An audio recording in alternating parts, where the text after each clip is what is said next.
I'm Thomas, your host, coming to you from Portland, Oregon. We're going to listen to these great texts and read them slowly, for study, for reflection, or simply to drift away. If you feel so inclined, like, share, and subscribe. Settle in. Let the show begin. Snow is kissing the window panes, and inside there's a firelight in a great armchair, and a child, half talking, half asleep, scolding a black kitten for tangling her ball of worsted. That is the whole weather of this book. Hushed winter afternoon that slows the mind until the ordinary begins to soften at the edges. Alice wonders aloud about the room reversed in the mantel mirror, whether they keep a fire in there too, whether the milk is any good to drink. And then the glass melts away like a bright silvery mist, and she is through. What waits on the other side is a world run like a chess game, where a garden of live flowers gossips, where the Red Queen sets the rules and Humpty Dumpty pays words to mean whatever he likes. Lewis Carroll built it out of pure logic turned inside out, so the nonsense is never careless. Here's the drowsy hour before the dream takes hold. Come sit by the fire and enjoy. Through the Looking Glass by Lewis Carroll, published 1871.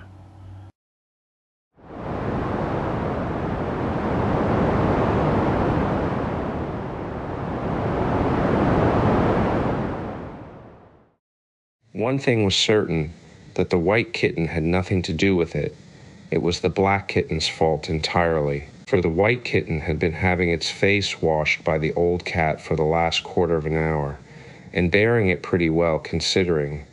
So you see that it couldn't have had any hand in the mischief. The way Dinah washed her children's faces was this. First she held the poor thing down by its ear with one paw, and then with the other paw she rubbed its face all over the wrong way, beginning at the nose. And just now, as I said, she was hard at work on the white kitten, which was lying quite still and trying to purr, no doubt feeling that it was all meant for its good. But the black kitten had been finished with earlier in the afternoon. And so while Alice was sitting curled up in a corner of the great armchair, half talking to herself and half asleep, the kitten had been having a grand game of romps with the ball of worsted Alice had been trying to wind up, and had been rolling it up and down till it had all come undone again. And there it was, spread over the hearthrug, all knots and tangles, with the kitten running after its own tail in the middle. "Oh, you wicked little thing," cried Alice, catching up the kitten, and giving it a little kiss to make it understand that it was in disgrace. "Really, Dinah ought to have taught you better manners. You ought, Dinah, you know you ought," she added, looking reproachfully at the old cat, and speaking in as cross a voice as she could manage. And then she scrambled back into the armchair, taking the kitten and the worsted with her, and began winding up the ball again. But she didn't get on very fast, as she was talking all the time, sometimes to the kitten, and sometimes to herself. Kitty sat very demurely on her knee, pretending to watch the progress of the winding, and now and then putting out one paw and gently touching the ball, as if it would be glad to help if it might. "Do you know what tomorrow is, Kitty?" Alice began. "You'd have guessed if you'd been up in the window with me, only Dinah was making you tidy so you couldn't. I was watching the boys getting in sticks for the bonfire, and it wants plenty of sticks, Kitty, only it got so cold and it snowed so they had to leave off. Never mind, Kitty, we'll go and see the bonfire tomorrow." Here Alice wound 2 or 3 turns of the worsted round the kitten's neck just to see how it would look. This led to a scramble in which the ball rolled down upon the floor, and yards of it got unwound again. "Do you know, I was so angry, Kitty," Alice went on as soon as they were comfortably settled again. "When I saw all the mischief you had been doing, I was very nearly opening the window and putting you out into the snow. And you'd have deserved it, you little mischievous darling. What have you got to say for yourself? Now don't interrupt me," she went on, holding up one finger. "I'm going to tell you all your faults. Number 1, you squeaked twice while Dinah was washing your face this morning. Now you can't deny it, Kitty. I heard you. What's that you say?" Pretending that the kitten was speaking. "Her paw went into your eye? Well, that's your fault, for keeping your eyes open. If you'd shut them tight up, it wouldn't have happened. Now don't make any more excuses, but listen. Number 2, You pulled Snowdrop away by the tail just as I had put down the saucer of milk before her. What, you were thirsty, were you? How do you know she wasn't thirsty too? Now for number 3. You unwound every bit of the worsted while I wasn't looking. That's 3 faults, Kitty, and you've not been punished for any of them yet. You know I'm saving up all your punishments for Wednesday week. Suppose they had saved up all my punishments, she went on, talking more to herself than the kitten. What would they do at the end of a year? I should be sent to prison, I suppose, when the day came. Or, let me see. Suppose each punishment was to be going without a dinner. Then, when the miserable day came, I should have to go without 50 dinners at once. Well, I shouldn't mind that much. I'd far rather go without them than eat them. Do you hear the snow against the window panes, Kitty? How nice and soft it sounds. Just as if someone was kissing the window all over outside. I wonder if the snow loves the trees and fields, that it kisses them so gently, and then it covers them up snug, you know, with a white quilt, and perhaps it says, "Go to sleep, darlings, till the summer comes again." And when they wake up in the summer, Kitty, they dress themselves all in green and dance about whenever the wind blows. Oh, that's very pretty, cried Alice, dropping the ball of worsted to clap her hands. And I do so wish it was true. I'm sure the woods look sleepy in the autumn when the leaves are getting brown. Kitty, can you play chess? Now don't smile, my dear, I'm asking it seriously, because when we were playing just now, you watched just as if you understood it, and when I said check, you purred. Well, it was a nice check, Kitty, and really I might have won if it hadn't been for that nasty knight that came wiggling down among my pieces. Kitty, dear, let's pretend. And here I wish I could tell you half the things Alice used to say, beginning with her favorite phrase, let's pretend. She had quite a long argument with her sister only the day before, all because Alice had begun with let's pretend we're kings and queens, and her sister, who liked being very exact, had argued that they couldn't, because there were only 2 of them, and Alice had been reduced at last to say, well, you can be one of them then, and I'll be all the rest. And once she had really frightened her old nurse by shouting suddenly in her ear, Nurse, let's pretend that I'm a hungry hyena and you're a bone. But this is taking us away from Alice's speech to the kitten. Let's pretend that you're the Red Queen, Kitty. Do you know, I think if you sat up and folded your arms, you'd look exactly like her. Now do try, there's a dear. And Alice got the Red Queen off the table and set it up before the kitten as a model for it to imitate. However, the thing didn't succeed, principally, Alice said, because the kitten wouldn't fold its arms properly. So, to punish it, she held it up to the looking glass, that it might see how sulky it was. And if you're not good directly, she added, I'll put you through into Looking Glass House. How would you like that? Now, if you'll only attend, Kitty, and not talk so much, I'll tell you all my ideas about Looking Glass House. First, there's the room you can see through the glass. That's just the same as our drawing room, only the things go the other way. I can see all of it when I get upon a chair, all but the bit behind the fireplace. Oh, I do so wish I could see that bit. I want so much to know whether they've a fire in the winter. You never can tell, you know, unless our fire smokes, and then smoke comes up in that room too. But that may be only pretense, just to make it look as if they had a fire. Well then, the books are something like our books, only the words go the wrong way. I know that because I've held up one of our books to the glass, and then they hold up one in the other room. How would you like to live in Looking Glass House, Kitty? I wonder if they'd give you milk in there. Perhaps looking glass milk isn't good to drink, but oh, Kitty, now we come to the passage. You can just see a little peep of the passage in Looking Glass House if you leave the door of our drawing room wide open, and it's very like our passage as far as you can see, only you know it may be quite different on beyond. Oh, Kitty, how nice it would be if we could only get through into Looking Glass House. I'm sure it's got, oh, such beautiful things in it. Let's pretend there's a way of getting through into it somehow, Kitty. Let's pretend the glass has got all soft like gauze so that we can get through. Why, it's turning into a sort of mist now, I declare. It'll be easy enough to get through. She was up on the chimney piece while she said this. though she hardly knew how she had got there. And certainly the glass was beginning to melt away, just like a bright silvery mist. In another moment Alice was through the glass, and had jumped lightly down into the looking-glass room. The very first thing she did was to look whether there was a fire in the fireplace, and she was quite pleased to find that there was a real one, blazing away as brightly as the one she had left behind. "So I shall be as warm here as I was in the old room," thought Alice. Warmer, in fact, because there'll be no one here to scold me away from the fire. Oh, what fun it'll be when they see me through the glass in here and can't get at me. Then she began looking about, and noticed that what could be seen from the old room was quite common and uninteresting, but that all the rest was as different as possible. For instance, the pictures on the wall next the fire seemed to be all alive, and the very clock on the chimney-piece, you know you can only see the back of it in the looking-glass, had got the face of a little old man and grinned at her. "They don't keep this room so tidy as the other," Alice thought to herself, as she noticed several of the chessmen down in the hearth among the cinders. But in another moment, with a little "oh" of surprise, she was down on her hands and knees watching them. The chessmen were walking about, 2 and 2.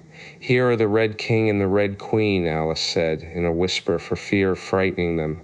"And there are the White King and the White Queen sitting on the edge of the shovel. And here are 2 castles walking arm in arm. I don't think they can hear me," she went on, as she put her head closer down, "and I'm nearly sure they can't see me. I feel somehow as if I were invisible." Here something began squeaking on the table behind Alice, and made her turn her head just in time to see one of the white pawns roll over and begin kicking. She watched it with great curiosity to see what would happen next. "It is the voice of my child," the White Queen cried out as she rushed past the king, so violently that she knocked him over among the cinders. "My precious Lily, my imperial kitten," and she began scrambling wildly up the side of the fender. "Imperial fiddlestick," said the king, rubbing his nose, which had been hurt by the fall. He had a right to be a little annoyed with the queen, for he was covered with ashes from head to foot. Alice was very anxious to be of use, and, as the poor little Lily was nearly screaming herself into a fit, she hastily picked up the queen and set her on the table by the side of her noisy little daughter. The queen gasped and sat down. The rapid journey through the air had quite taken away her breath, and for a minute or two she could do nothing but hug the little Lily in silence. As soon as she had recovered her breath a little, she called out to the White King, who was sitting sulkily among the ashes. "Mind the volcano." "What volcano?" said the king, looking up anxiously into the fire, as if he thought that was the most likely place to find one. "Blew me up," panted the queen, who was still a little out of breath.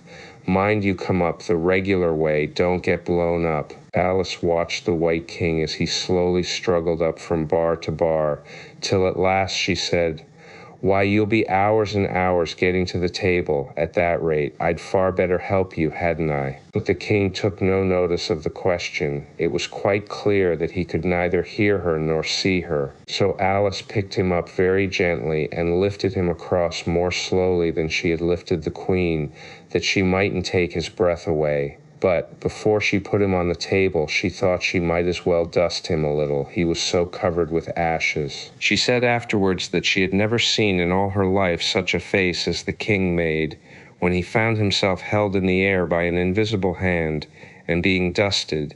He was far too much astonished to cry out, but his eyes and his mouth went on getting larger and larger and rounder, till her hand shook so with laughing that she nearly let him drop upon the floor. "Oh, please don't make such faces, my dear," she cried out, quite forgetting that the king couldn't hear her. "You make me laugh so that I can hardly hold you, and don't keep your mouth so wide open. All the ashes will get into it. There, now I think you're tidy enough," she added, as she smoothed his hair and set him upon the table near the queen. The king immediately fell flat on his back and lay perfectly still, and Alice was a little alarmed at what she had done, and went round the room to see if she could find any water to throw over him. However, she could find nothing but a bottle of ink, and when she got back with it, she found he had recovered, and he and the queen were talking together in a frightened whisper, so low that Alice could hardly hear what they said. The king was saying, "I assure you, my dear, I turned cold to the very ends of my whiskers." To which the queen replied, "You haven't got any whiskers." The horror of that moment, the king went on, "I shall never, never forget." "You will, though," the queen said, "if you don't make a memorandum of it." Alice looked on with great interest as the king took an enormous memorandum book out of his pocket and began writing. A sudden thought struck her, and she took hold of the end of the pencil, which came some way over his shoulder, and began writing for him. The poor king looked puzzled and unhappy, and struggled with the pencil for some time without saying anything. But Alice was too strong for him, and at last he panted out, "My dear, I really must get a thinner pencil. I can't manage this one a bit. It writes all manner of things that I don't intend." "What manner of things?" said the queen, looking over the book, in which Alice had put, "The white knight is sliding down the poker. He balances very badly." "That's not a memorandum of your feelings." There was a book lying near Alice on the table, and while she sat watching the White King, for she was still a little anxious about him, and had the ink all ready to throw over him, in case he fainted again, she turned over the leaves to find some part that she could read. "For it's all in some language I don't know," she said to herself. It was like this: "Yke hio rebesh. Sevok istil si het dna gilirb sot ibawi het ni elbmig dna erigdid. Sevogur behet eriesmim lay. Ibarktuo star imo mehet dna." She puzzled over this for some time, but at last a bright thought struck her. "Why, it's a looking-glass book, of course.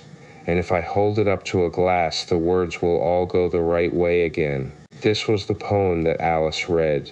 Jabberwocky. "'Twas brillig, and the slithy toves did gyre and gimble in the wavy.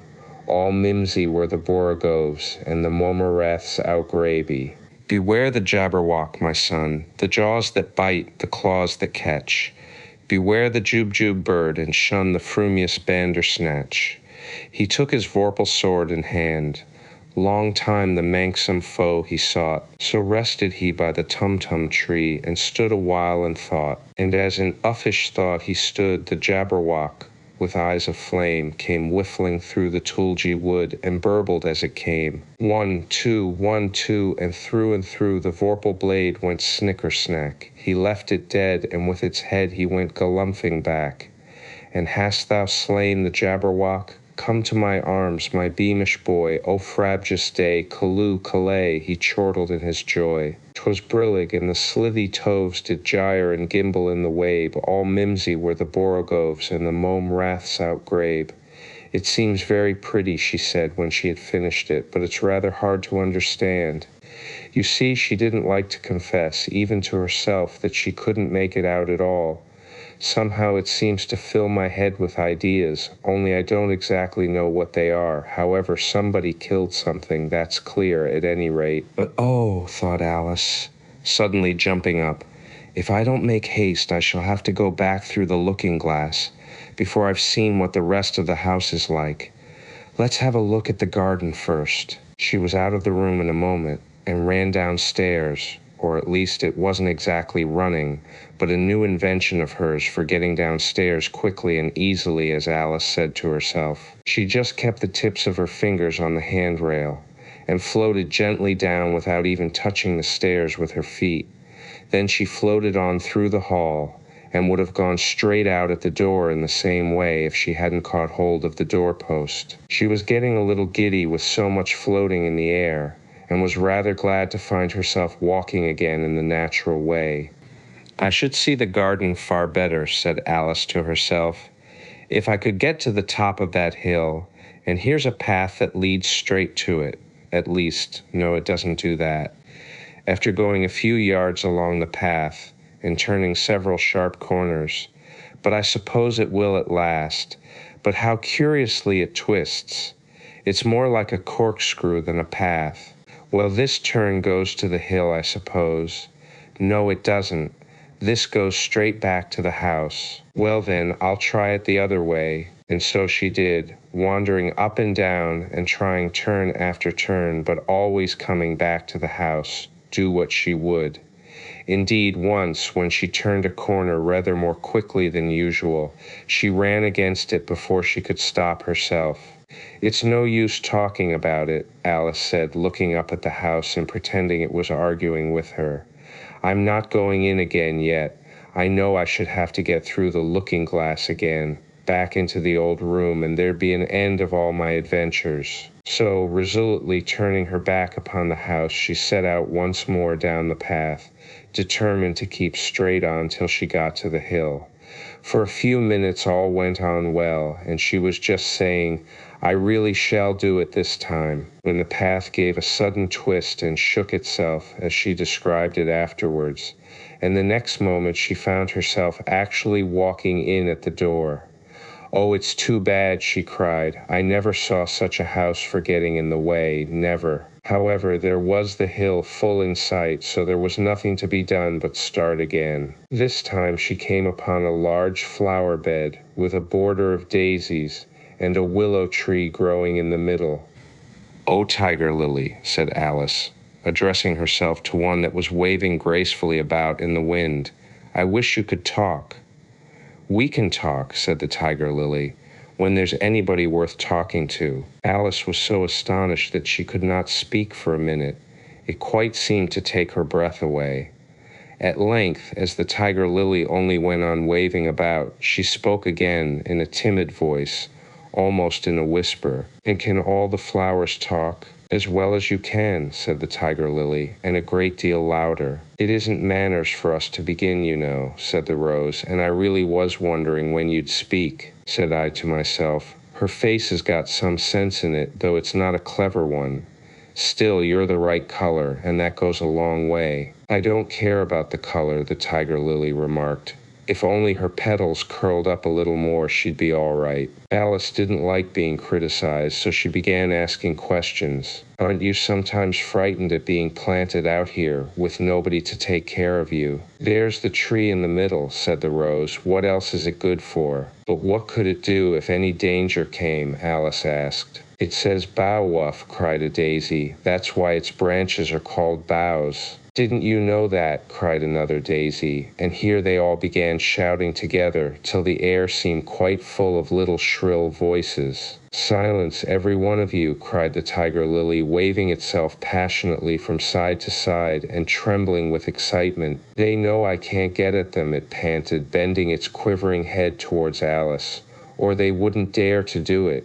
"Never mind," Alice said in a soothing tone, and stooping down to the daisies, who were just beginning again, she whispered, "If you don't hold your tongues, I'll pick you." There was silence in a moment, and several of the pink daisies turned white. "That's right," said the Tiger Lily. "The daisies are worst of all. When one speaks, they all begin together, and it's enough to make one wither to hear the way they go on." "How is it you can all talk so nicely?" Alice said, hoping to get it into a better temper by a compliment. "I've been in many gardens before, but none of the flowers could talk." "Put your hand down and feel the ground," said the Tiger Lily. "Then you'll know why." Alice did so. "It's very hard," she said, "but I don't see what that has to do with it." "In most gardens," the Tiger Lily said, "they make the beds too soft, so that the flowers are always asleep." This sounded a very good reason, and Alice was quite pleased to know it. "I never thought of that before," she said. "It's my opinion that you never think at all," the Rose said in a rather severe tone. "I never saw anybody that looked stupider," a Violet said so suddenly that Alice quite jumped, for it hadn't spoken before. "Hold your tongue," cried the Tiger Lily. "As if you ever saw anybody, you keep your head under the leaves and snore away there till you know no more what's going on in the world than if you were a bud." "Are there any more people in the garden besides me?" Alice said, not choosing to notice the Rose's last remark. "There's one other flower in the garden that can move about like you," said the Rose. "I wonder how you do it." "You're always wondering," said the Tiger Lily, "but she's more bushy than you are." "Is she like me?" Alice asked eagerly, for the thought crossed her mind. "There's another little girl in the garden, somewhere." "Well, she has the same awkward shape as you," the Rose said, "but she's redder, and her petals are shorter, I think." Her petals are done up close, almost like a dahlia, the tiger lily interrupted, not tumbled about anyhow, like yours. But that's not your fault, the rose added kindly. You're beginning to fade, you know, and then one can't help one's petals getting a little untidy. Alice didn't like this idea at all, so, to change the subject, she asked, "Does she ever come out here?" "I dare say you'll see her soon," said the rose. "She's one of the thorny kind." "Where does she wear the thorns?" Alice asked, with some curiosity. "Why, all round her head, of course," the rose replied. "I was wondering you hadn't got some, too. I thought it was the regular rule." "She's coming," cried the larkspur. "I hear her footstep, thump, thump, thump, along the gravel walk." Alice looked round eagerly, and found that it was the Red Queen. "She's grown a good deal," was her first remark. She had indeed. When Alice first found her in the ashes, she had been only 3 inches high, and here she was, half a head taller than Alice herself. "It's the fresh air that does it," said the rose. "Wonderfully fine air it is, out here." "I think I'll go and meet her," said Alice, for though the flowers were interesting enough, she felt that it would be far grander to have a talk with a real queen. "You can't possibly do that," said the rose. "I should advise you to walk the other way." This sounded nonsense to Alice, so she said nothing, but set off at once towards the Red Queen. To her surprise, she lost sight of her in a moment, and found herself walking in at the front door again. A little provoked, she drew back, and after looking everywhere for the Queen, whom she spied out at last, a long way off, she thought she would try the plan, this time, of walking in the opposite direction. It succeeded beautifully. She had not been walking a minute before she found herself face to face with the Red Queen, and full in sight of the hill she had been so long aiming at. "Where do you come from?" said the Red Queen, "and where are you going? Look up, speak nicely, and don't twiddle your fingers all the time." Alice attended to all these directions, and explained as well as she could that she had lost her way. "I don't know what you mean by your way," said the Queen. "All the ways about here belong to me, but why did you come out here at all?" she added in a kinder tone. "Curtsy while you're thinking what to say, it saves time." Alice wondered a little at this, but she was too much in awe of the Queen to disbelieve it. "I'll try it when I go home," she thought to herself. "The next time I'm a little late for dinner." "It's time for you to answer now," the Queen said, looking at her watch. "Open your mouth a little wider when you speak, and always say 'Your Majesty.'" "I only wanted to see what the garden was like, Your Majesty." "That's right," said the Queen, patting her on the head, which Alice didn't like at all. "Though when you say garden, I've seen gardens compared with which this would be a wilderness." Alice didn't dare to argue the point, but went on, "And I thought I'd try and find my way to the top of that hill." "When you say hill," the Queen interrupted, "I could show you hills, in comparison with which you'd call that a valley." "No, I shouldn't," said Alice, surprised into contradicting her at last. "A hill can't be a valley, you know. That would be nonsense." The Red Queen shook her head. "You may call it nonsense if you like," she said, "but I've heard nonsense, compared with which that would be as sensible as a dictionary." Alice curtsied again, as she was afraid from the Queen's tone that she was a little offended, and they walked on in silence till they got to the top of the little hill. For some minutes Alice stood without speaking, looking out in all directions over the country. And a most curious country it was. There were a number of tiny little brooks running straight across it from side to side, and the ground between was divided up into squares by a number of little green hedges that reached from brook to brook. "I declare it's marked out just like a large chessboard," Alice said at last.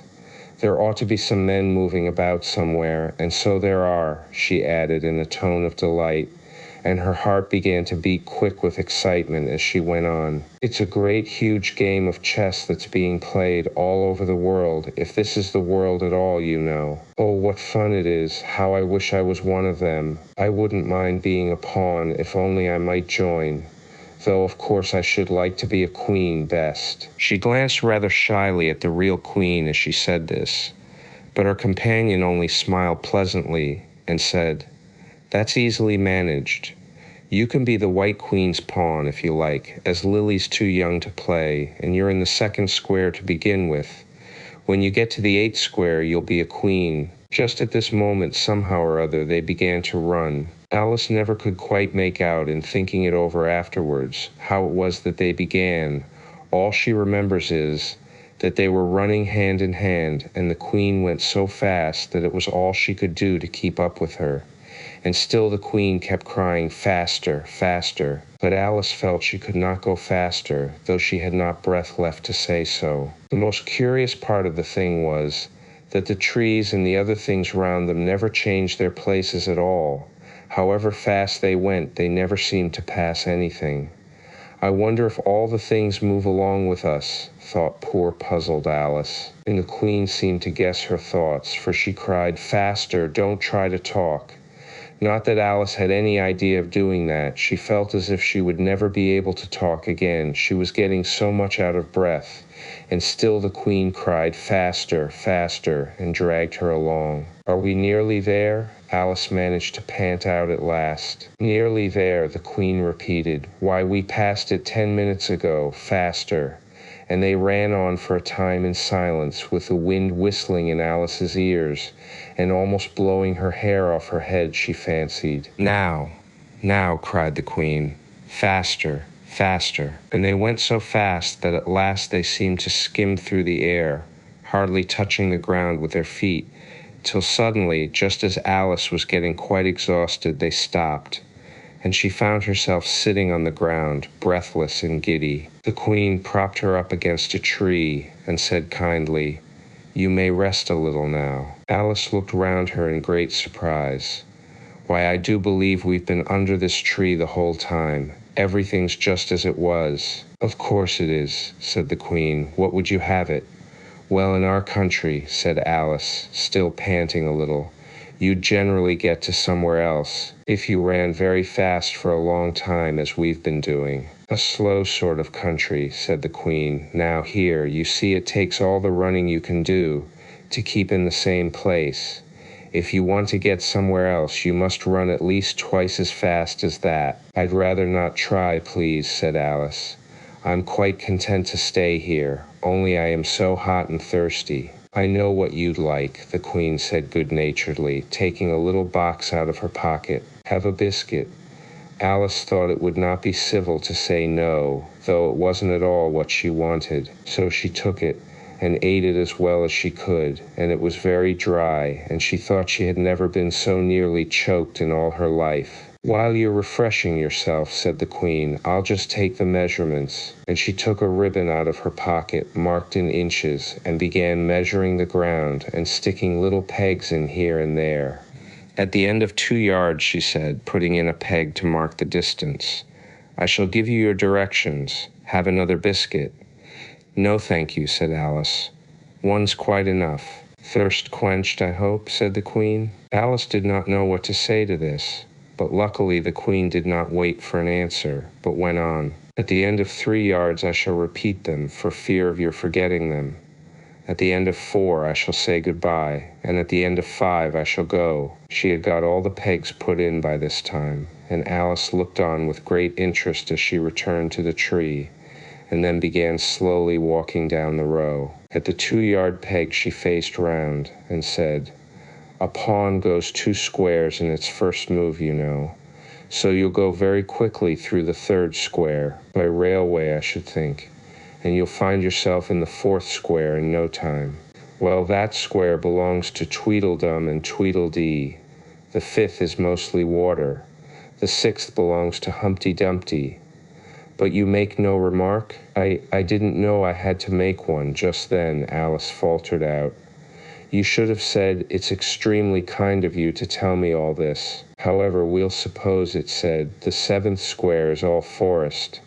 However, one of the knights will show you the way, and in the 8th square we shall be queens together, and it's all feasting and fun." Alice got up and curtsied and sat down again.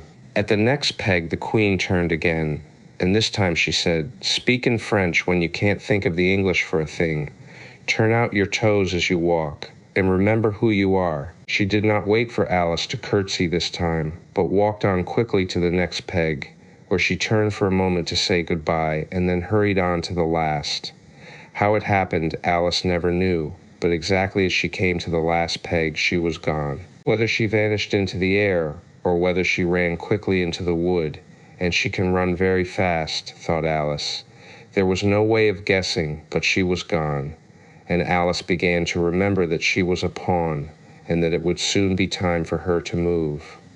Of course, the first thing to do was to make a grand survey of the country she was going to travel through.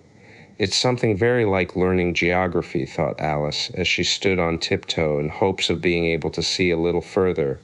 Principal rivers, there are none. Principal mountains, I'm on the only one, but I don't think it's got any name. Principal towns, why, what are those creatures making honey down there? They can't be bees. Nobody ever saw bees a mile off, you know.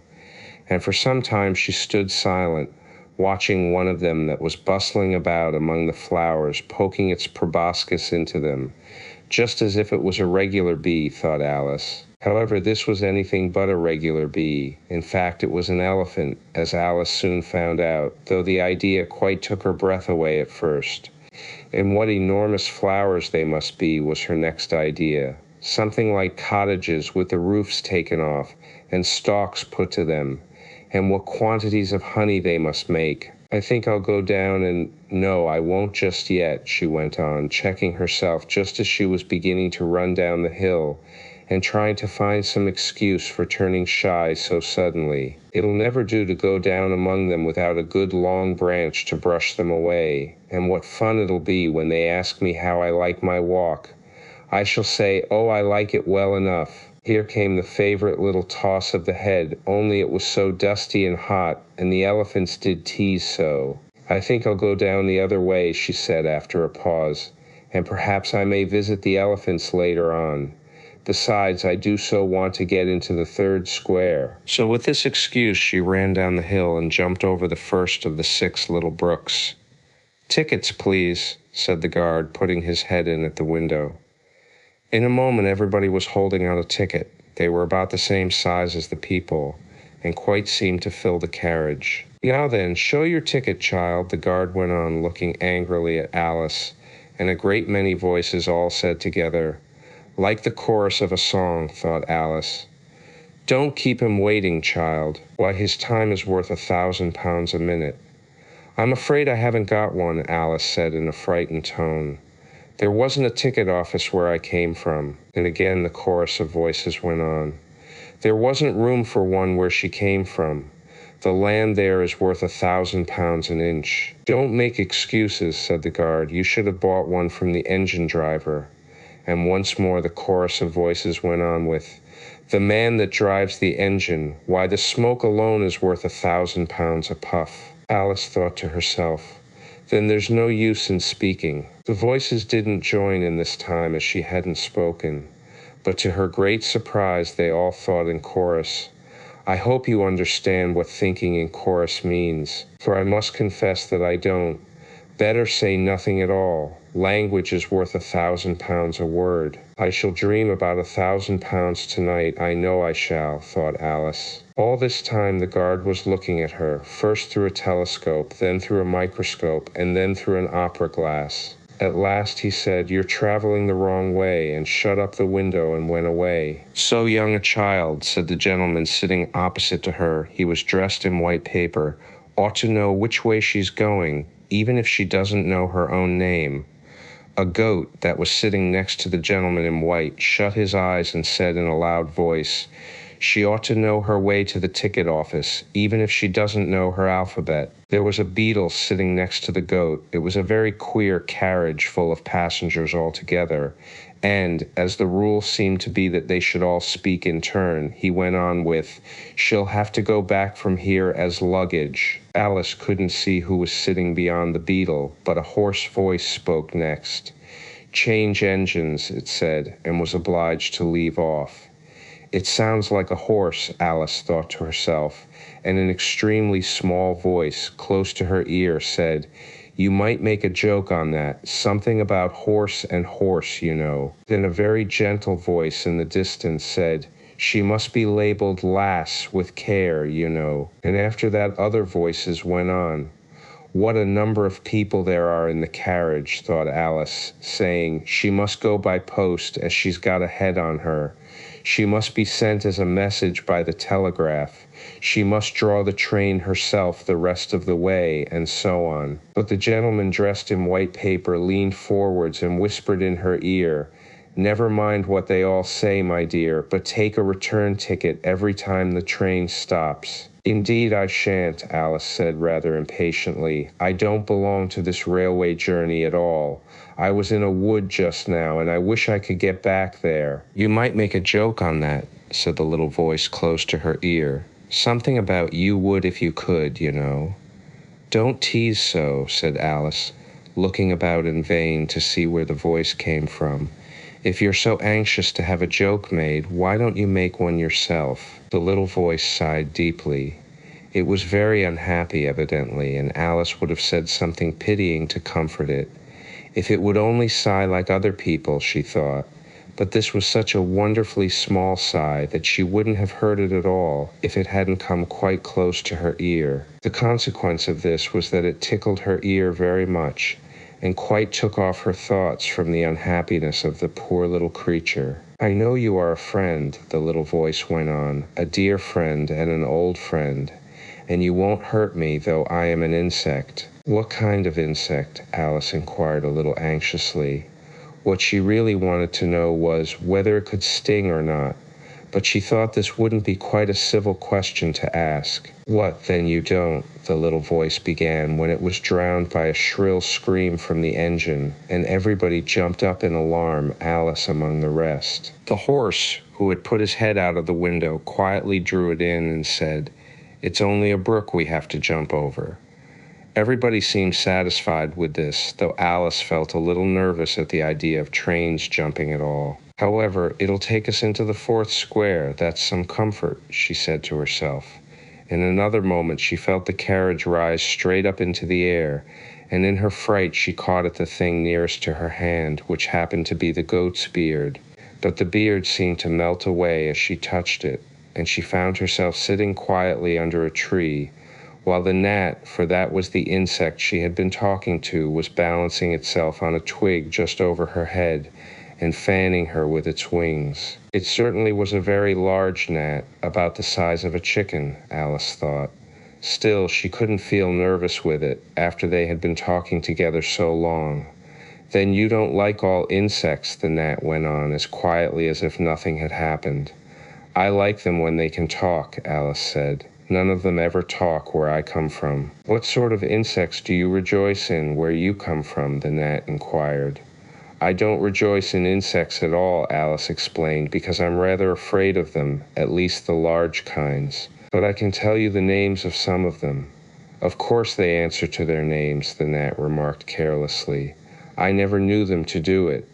What's the use of their having names, the gnat said, if they won't answer to them? No use to them, said Alice. But it's useful to the people who name them, I suppose. If not, why do things have names at all? I can't say, the gnat replied. Further on in the wood down there, they've got no names. However, go on with your list of insects. You're wasting time. Well, there's the horsefly, Alice began, counting off the names on her fingers. All right, said the gnat.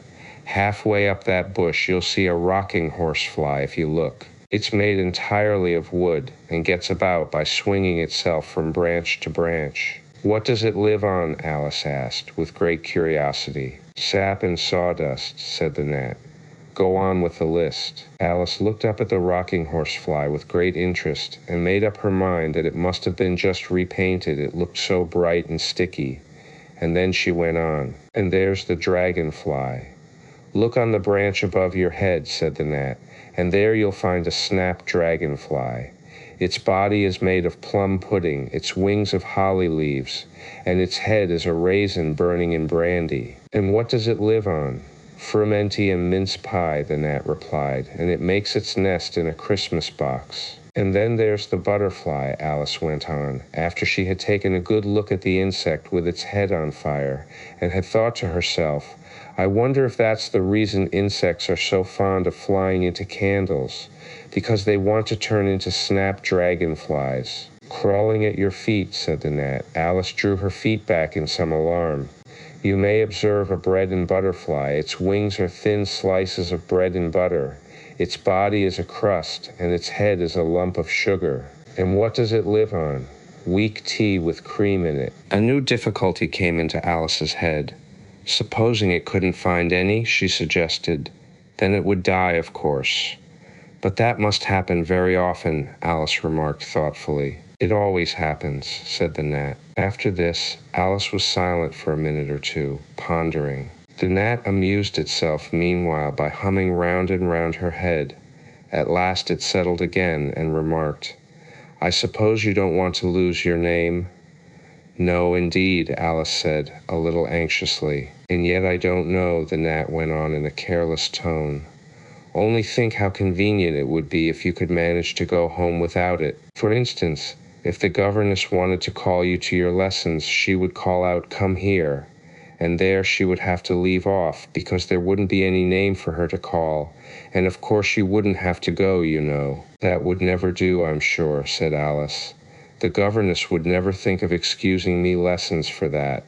If she couldn't remember my name, she'd call me Miss, as the servants do. Well, if she said Miss and didn't say anything more, the gnat remarked, of course you'd miss your lessons. That's a joke. I wish you had made it. Why do you wish I had made it? Alice asked.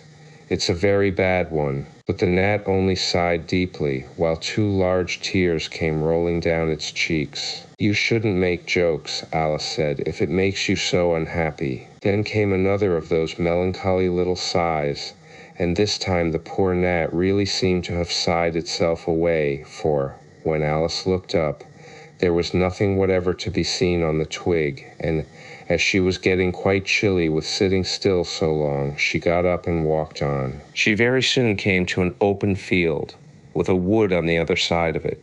It looked much darker than the last wood, and Alice felt a little timid about going into it. However, on second thoughts, she made up her mind to go on. For I certainly won't go back, she thought to herself, and this was the only way to the 8th square. This must be the wood, she said thoughtfully to herself, where things have no names. I wonder what'll become of my name when I go in. I shouldn't like to lose it at all, because they'd have to give me another, and it would be almost certain to be an ugly one. But then the fun would be trying to find the creature that had got my old name. That's just like the advertisements, you know, when people lose dogs. Answers to the name of Dash, had on a brass collar. Just fancy calling everything you met Alice, till one of them answered, only they wouldn't answer at all if they were wise. She was rambling on in this way when she reached the wood. It looked very cool and shady. Well, at any rate, it's a great comfort, she said as she stepped under the trees.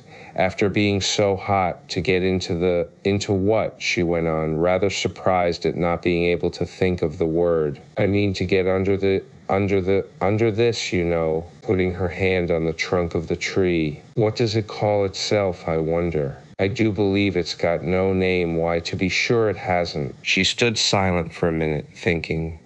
Then she suddenly began again. Then it really has happened after all. And now, who am I? I will remember if I can. I'm determined to do it.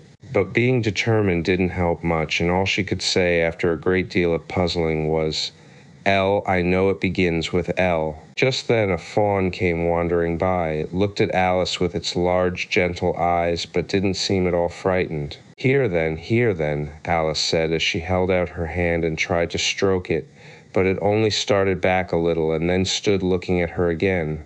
What do you call yourself? The fawn said at last. Such a soft, sweet voice it had. I wish I knew, thought poor Alice. She answered rather sadly, nothing, just now. Think again, it said, that won't do. Alice thought, but nothing came of it. Please, would you tell me what you call yourself? She said timidly. I think that might help a little. I'll tell you if you'll move a little further on, the fawn said. I can't remember here. So they walked on together, though the wood, Alice with her arms clasped lovingly round the soft neck of the fawn, till they came out into another open field, and here the fawn gave a sudden bound into the air and shook itself free from Alice's arms. I'm a fawn, it cried out in a voice of delight, and dear me, you're a human child.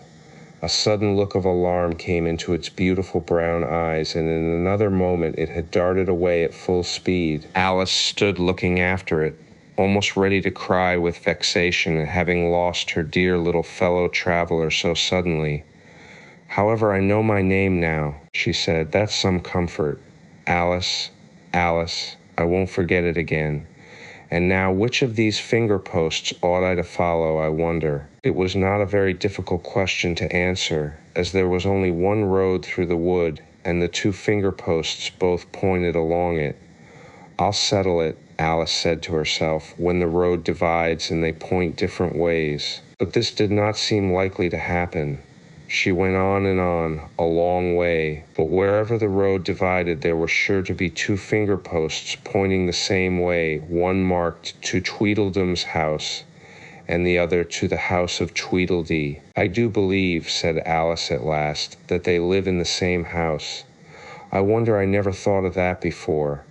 But I can't stay there long. I'll just call and say how'd you do and ask them the way out of the wood. If I could only get to the 8th square before it gets dark. So she wandered on, talking to herself as she went, till on turning a sharp corner she came upon two fat little men so suddenly that she could not help starting back. But in another moment she recovered herself, feeling sure that they were standing under a tree, each with an arm round the other's neck, and Alice knew which was which in a moment, because one of them had "Dum" embroidered on his collar, and the other "D." I suppose they've each got Tweedle round at the back of the collar, she said to herself. They stood so still that she quite forgot they were alive, and she was just looking round to see if the word Tweedle was written at the back of each collar, when she was startled by a voice coming from the one marked "Dum." If you think we're waxworks, he said, you ought to pay, you know. Waxworks weren't made to be looked at for nothing, nohow. Contrariwise, added the one marked D, if you think we're alive, you ought to speak.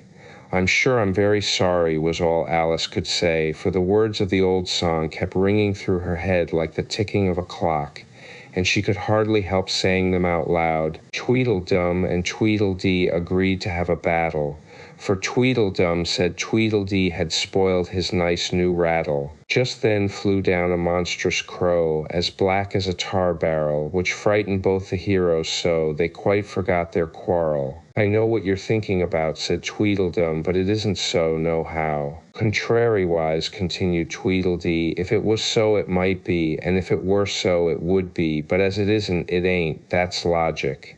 I was thinking, Alice said very politely, which is the best way out of this wood. It's getting so dark. Would you tell me, please? But the little men only looked at each other and grinned. They looked so exactly like a couple of great schoolboys that Alice couldn't help pointing her finger at Tweedledum and saying, "First boy." "No how," Tweedledum cried out briskly and shut his mouth up again with a snap.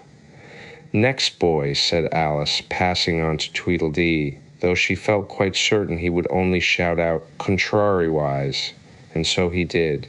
"You've been wrong," cried Tweedledum. "The first thing in a visit is to say howdy do and shake hands." And here the two brothers gave each other a hug, and then they held out the two hands that were free to shake hands with her. Alice did not like shaking hands with either of them first, for fear of hurting the other one's feelings. So, as the best way out of the difficulty, she took hold of both hands at once. The next moment they were dancing round in a ring. This seemed quite natural, she remembered afterwards, and she was not even surprised to hear music playing. It seemed to come from the tree under which they were dancing, and it was done as well as she could make it out, by the branches rubbing one across the other, like fiddles and fiddlesticks. But it certainly was funny, Alice said afterwards, when she was telling her sister the history of all this. "He find myself singing, 'Here we go round the mulberry bush.' I don't know when I began it, but somehow I felt as if I'd been singing it a long time." The other two dancers were fat and very soon out of breath. "4 times round is enough for one dance," Tweedledum panted out, and they left off dancing as suddenly as they had begun. The music stopped at the same moment. Then they let go of Alice's hands and stood looking at her for a minute, There was a rather awkward pause, as Alice didn't know how to begin a conversation with people she had just been dancing with. It would never do to say "how d'ye do" now, she said to herself. We seem to have got beyond that, somehow. I hope you're not much tired, she said at last. Nohow. And thank you very much for asking, said Tweedledum. So much obliged, added Tweedledee. You like poetry? Yes, pretty well, some poetry, Alice said doubtfully. Would you tell me which road leads out of the wood? What shall I repeat to her? Said Tweedledee, looking round at Tweedledum with great solemn eyes, and not noticing Alice's question. The walrus and the carpenter is the longest, Tweedledum replied, giving his brother an affectionate hug. Tweedledee began instantly. The sun was shining. Here Alice ventured to interrupt him. If it's very long, she said as politely as she could, would you please tell me first which road? Tweedledee smiled gently and began again. The sun was shining on the sea, shining with all his might. He did his very best to make the billows smooth and bright, and this was odd, because it was the middle of the night. The moon was shining sulkily, because she thought the sun had got no business to be there, after the day was done. It's very rude of him, she said, to come and spoil the fun. The sea was wet as wet could be, the sands were dry as dry, you could not see a cloud because no cloud was in the sky, no birds were flying overhead. There were no birds to fly. The walrus and the carpenter were walking close at hand. They wept like anything to see such quantities of sand. If this were only cleared away, they said, it would be grand. If 7 maids with 7 mops swept it for half a year, do you suppose, the walrus said, that they could get it clear? I doubt it, said the carpenter, and shed a bitter tear. O oysters, come and walk with us, the walrus did beseech. A pleasant walk, a pleasant talk, along the briny beach. We cannot do with more than 4 to give a hand to each. The eldest oyster looked at him, but never a word he said. The eldest oyster winked his eye and shook his heavy head, meaning to say he did not choose to leave the oyster bed. But 4 young oysters hurried up, all eager for the treat. Their coats were brushed, their faces washed, their shoes were clean and neat, and this was odd because, you know, they hadn't any feet. 4 other oysters followed them, and yet another 4, and thick and fast they came at last, and more and more and more, all hopping through the frothy waves and scrambling to the shore. The walrus and the carpenter walked on a mile or so, and then they rested on a rock conveniently low, and all the little oysters stood and waited in a row. The time has come, the walrus said, to talk of many things, of shoes and ships and sealing wax, of cabbages and kings, and why the sea is boiling hot, and whether pigs have wings. But wait a bit, the oysters cried, before we have our chat, for some of us are out of breath and all of us are fat. No hurry, said the carpenter. They thanked him much for that. A loaf of bread, the walrus said, is what we chiefly need. Pepper and vinegar besides are very good indeed. Now if you're ready, oysters dear, we can begin to feed. But not on us, the oysters cried, turning a little blue. After such kindness, that would be a dismal thing to do. The night is fine, the walrus said. Do you admire the view? It was so kind of you to come, and you were very nice. The carpenter said nothing but cut us another slice. I wish you were not quite so deaf. I've had to ask you twice. It seems a shame, the walrus said, to play them such a trick after we've brought them out so far and made them trot so quick. The carpenter said nothing but the butter's spread too thick. I weep for you, the walrus said. I deeply sympathize. With sobs and tears he sorted out those of the largest size, holding his pocket handkerchief before his streaming eyes. "Oh, oysters," said the carpenter, "you've had a pleasant run. Shall we be trotting home again?" But answer came there none, and that was scarcely odd, because they'd eaten every one. "I like the walrus best," said Alice, because you see he was a little sorry for the poor oysters. He ate more than the carpenter, though, said Tweedledee. You see he held his handkerchief in front, so that the carpenter couldn't count how many he took, contrariwise. That was mean, Alice said indignantly. Then I like the carpenter best, if he didn't eat so many as the walrus. But he ate as many as he could get, said Tweedledum. This was a puzzler. After a pause, Alice began, Well, they were both very unpleasant characters. Here she checked herself in some alarm at hearing something that sounded to her like the puffing of a large steam engine in the wood near them, though she feared it was more likely to be a wild beast. Are there any lions or tigers about here? She asked timidly. It's only the Red King snoring, said Tweedledee. Come and look at him, the brothers cried, and they each took one of Alice's hands and led her up to where the king was sleeping. Isn't he a lovely sight? Said Tweedledum. Alice couldn't say honestly that he was. He had a tall red nightcap on with a tassel, and he was lying crumpled up into a sort of untidy heap and snoring loud, fit to snore his head off, as Tweedledum remarked. I'm afraid he'll catch cold with lying on the damp grass, said Alice, who was a very thoughtful little girl. He's dreaming now, said Tweedledee, and what do you think he's dreaming about? Alice said, Nobody can guess that. Why, about you, Tweedledee exclaimed, clapping his hands triumphantly. And if he left off dreaming about you, where do you suppose you'd be? Where I am now, of course, said Alice. Not you, Tweedledee retorted contemptuously. You'd be nowhere. Why, you're only a sort of thing in his dream. If that there king was to wake, added Tweedledum, you'd go out, bang, just like a candle. I shouldn't, Alice exclaimed indignantly. Besides, if I'm only a sort of thing in his dream, what are you, I should like to know? Ditto, said Tweedledum. Ditto, ditto, cried Tweedledee. He shouted this so loud that Alice couldn't help saying, Hush, you'll be waking him, I'm afraid, if you make so much noise. Well, it's no use your talking about waking him, said Tweedledum, when you're only one of the things in his dream. You know very well you're not real. I am real, said Alice, and began to cry. You won't make yourself a bit realer by crying, Tweedledee remarked. There's nothing to cry about. If I wasn't real, Alice said, half laughing through her tears, it all seemed so ridiculous. I shouldn't be able to cry. I hope you don't suppose those are real tears, Tweedledum interrupted in a tone of great contempt. I know they're talking nonsense, Alice thought to herself, and it's foolish to cry about it. So she brushed away her tears and went on as cheerfully as she could. At any rate, I'd better be getting out of the wood, for really it's coming on very dark. Do you think it's going to rain? Tweedledum spread a large umbrella over himself and his brother and looked up into it. No, I don't think it is, he said. At least, not under here, nohow. But it may rain outside?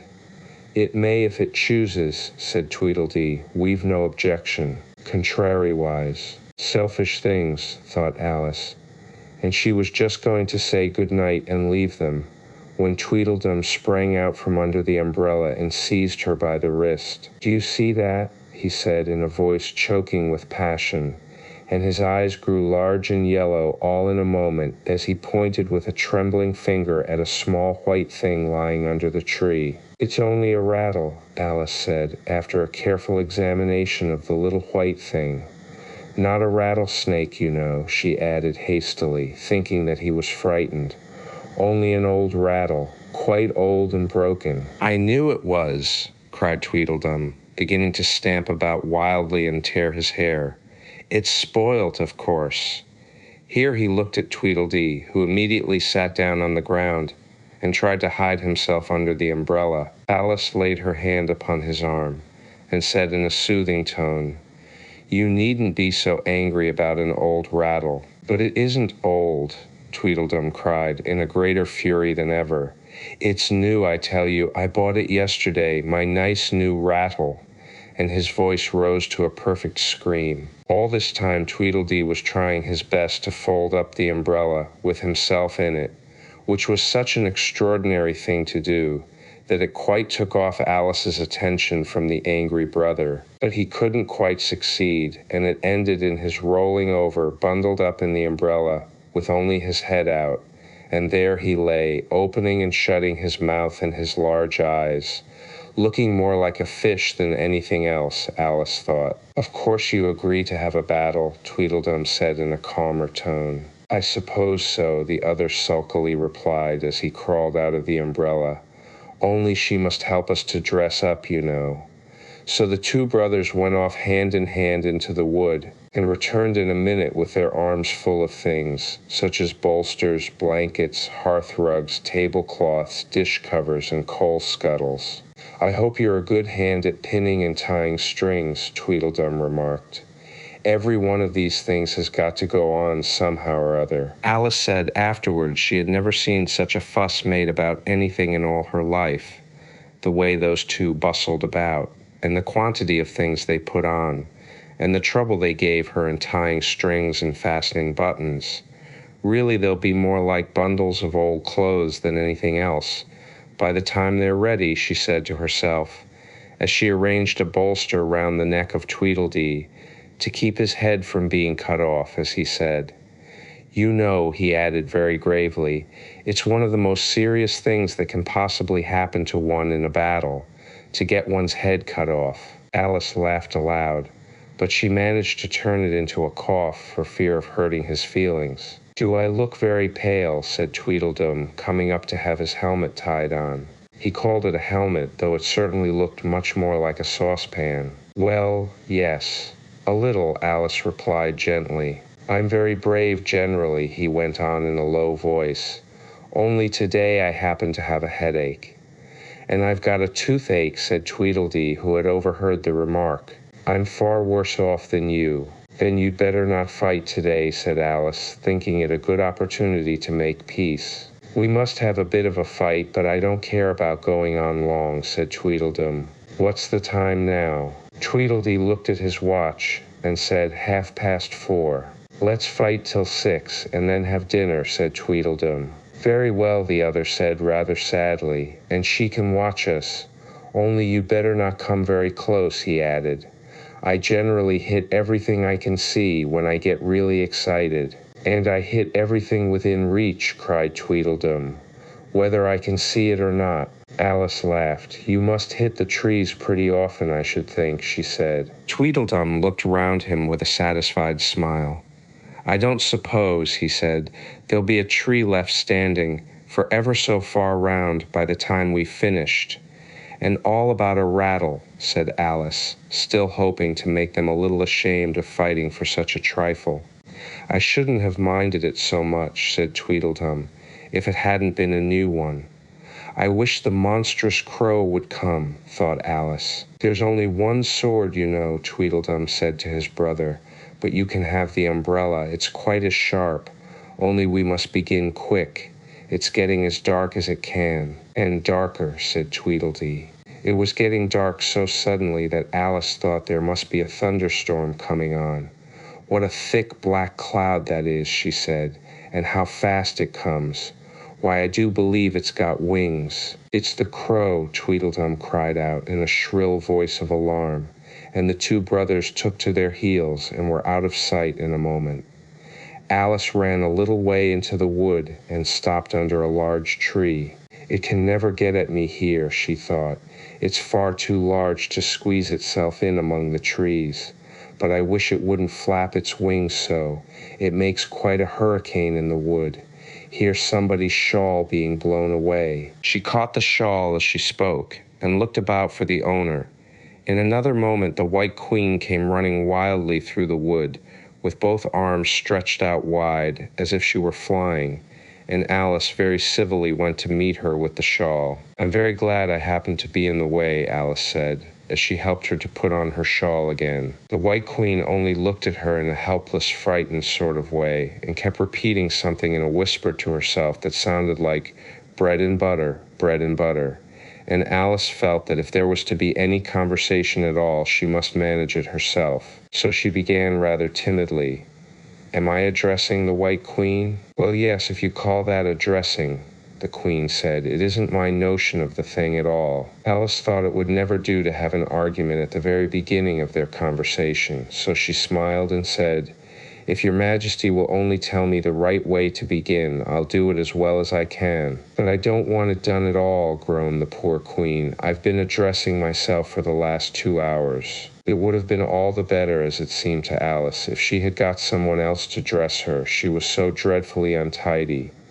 "Every single thing's crooked," Alice thought to herself, "and she's all over pins. May I put your shawl straight for you?" she added aloud. "I don't know what's the matter with it," the queen said in a melancholy voice. "It's out of temper, I think. I've pinned it here and I've pinned it there, but there's no pleasing it. It can't go straight, if you pin it all on one side," Alice said, as she gently put it right for her. "And dear me, what a state your hair is in." "The brush has got entangled in it," the queen said with a sigh, "and I lost the comb yesterday." Alice carefully released the brush and did her best to get the hair into order. "Come, you look rather better now," she said, after altering most of the pins. "But really you should have a lady's maid." "I'm sure I'll take you with pleasure," the queen said. "2 pence a week and jam every other day." Alice couldn't help laughing as she said, "I don't want you to hire me, and I don't care for jam." "It's very good jam," said the queen. "Well, I don't want any today at any rate." "You couldn't have it if you did want it," the queen said. "The rule is jam tomorrow and jam yesterday, but never jam today." "It must come sometimes to jam today," Alice objected. "No, it can't," said the queen. "It's jam every other day. Today isn't any other day, you know." "I don't understand you," said Alice. "It's dreadfully confusing." "That's the effect of living backwards," the queen said kindly. "It always makes one a little giddy at first." "Living backwards," Alice repeated in great astonishment. "I never heard of such a thing. But there's one great advantage in it, that one's memory works both ways." "I'm sure mine only works one way," Alice remarked. "I can't remember things before they happen." "It's a poor sort of memory that only works backwards," the queen remarked. "What sort of things do you remember best?" Alice ventured to ask. "Oh, things that happen the week after next," the queen replied in a careless tone. "For instance, now," she went on, sticking a large piece of plaster on her finger as she spoke, "there's the king's messenger. He's in prison now, being punished. And the trial doesn't even begin till next Wednesday, and of course the crime comes last of all." "Suppose he never commits the crime," said Alice. "That would be all the better, wouldn't it?" the queen said, as she bound the plaster round her finger with a bit of ribbon. Alice felt there was no denying that. "Of course it would be all the better," she said. "But it wouldn't be all the better his being punished." "You're wrong there, at any rate," said the queen. "Were you ever punished?" "Only for faults," said Alice. "And you were all the better for it, I know," the queen said triumphantly. "Yes, but then I had done the things I was punished for," said Alice. "That makes all the difference." "But if you hadn't done them," the queen said, "that would have been better still. Better and better and better." Her voice went higher with each better, till it got quite to a squeak at last. Alice was just beginning to say there's a mistake somewhere, when the queen began screaming so loud that she had to leave the sentence unfinished. "Oh, oh, oh," shouted the queen, shaking her hand about as if she wanted to shake it off. "My finger's bleeding. Oh, oh, oh, oh." Her screams were so exactly like the whistle of a steam engine that Alice had to hold both her hands over her ears. "What is the matter?" she said, as soon as there was a chance of making herself heard. "Have you pricked your finger?" "I haven't pricked it yet," the queen said, "but I soon shall. Oh, oh, oh." "When do you expect to do it?" Alice asked, feeling very much inclined to laugh. "When I fasten my shawl again," the poor queen groaned out. "The brooch will come undone directly." "Oh, oh." As she said the words, the brooch flew open, and the queen clutched wildly at it and tried to clasp it again. "Take care," cried Alice. "You're holding it all crooked." And she caught at the brooch, but it was too late. The pin had slipped, and the queen had pricked her finger. "That accounts for the bleeding, you see," she said to Alice with a smile. "Now you understand the way things happen here." "But why don't you scream now?" Alice asked, holding her hands ready to put over her ears again. "Why, I've done all the screaming already," said the queen. "What would be the good of having it all over again?" By this time it was getting light. "The crow must have flown away, I think," said Alice. "I'm so glad it's gone. I thought it was the night coming on." "I wish I could manage to be glad," the Queen said. "Only I never can remember the rule. You must be very happy living in this wood, and being glad whenever you like." "Only it is so very lonely here," Alice said in a melancholy voice, and at the thought of her loneliness 2 large tears came rolling down her cheeks. "Oh, don't go on like that," cried the poor Queen, wringing her hands in despair. "Consider what a great girl you are. Consider what a long way you've come today. Consider what o'clock it is. Consider anything, only don't cry." Alice could not help laughing at this, even in the midst of her tears. "Can you keep from crying by considering things?" she asked. "That's the way it's done," the Queen said with great decision. "Nobody can do 2 things at once, you know. Let's consider your age to begin with. How old are you?" "I'm 7½ exactly." "You needn't say exactually," the Queen remarked. "I can believe it without that. Now I'll give you something to believe. I'm just 101, 5 months and a day." "I can't believe that," said Alice. "Can't you?" the Queen said in a pitying tone. "Try again, draw a long breath, and shut your eyes." Alice laughed. "There's no use trying," she said. "One can't believe impossible things." "I dare say you haven't had much practice," said the Queen. "When I was your age I always did it for half an hour a day. Why, sometimes I've believed as many as 6 impossible things before breakfast. There goes the shawl again." The brooch had come undone as she spoke, and a sudden gust of wind blew the Queen's shawl across a little brook. The Queen spread out her arms again and went flying after it, and this time she succeeded in catching it for herself. "I've got it," she cried in a triumphant tone. "Now you shall see me pin it on again all by myself." "Then I hope your finger is better now," Alice said very politely as she crossed the little brook after the Queen. "Oh, much better," cried the Queen, her voice rising to a squeak as she went on. "Much beetter, beetter, be-e-etter, be-e-a."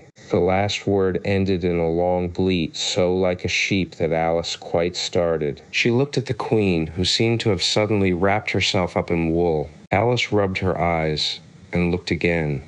She couldn't make out what had happened at all. Was she in a shop? And was it really a sheep that was sitting on the other side of the counter? Rub as she could make nothing more of it. She was in a little dark shop, leaning with her elbows on the counter, and opposite to her was an old sheep sitting in an armchair knitting, and every now and then leaving off to look at her through a great pair of spectacles. "What is it you want to buy?" the sheep said at last, looking up for a moment from her knitting. "I don't quite know yet," Alice said very gently. "I should like to look all round me first, if I might." "You may look in front of you and on both sides if you like," said the sheep, "but you can't look all round you unless you've got eyes at the back of your head." But these, as it happened, Alice had not got, so she contented herself with turning round, looking at the shelves as she came to them. The shop seemed to be full of all manner of curious things, but the oddest part of it all was that whenever she looked hard at any shelf to make out exactly what it had on it, that particular shelf was always quite empty, though the others round it were crowded as full as they could hold. "Things flow about so here," she said at last in a plaintive tone, after she had spent a minute or so in vainly pursuing a large bright thing that looked sometimes like a doll and sometimes like a workbox, and was always in the shelf next above the one she was looking at. "And this one is the most provoking of all. But I'll tell you what," she added, as a sudden thought struck her. "I'll follow it up to the very top shelf of all. It'll puzzle it to go through the ceiling, I expect." But even this plan failed. The thing went through the ceiling as quietly as possible, as if it were quite used to it. "Are you a child or a teetotum?" the sheep said, as she took up another pair of needles.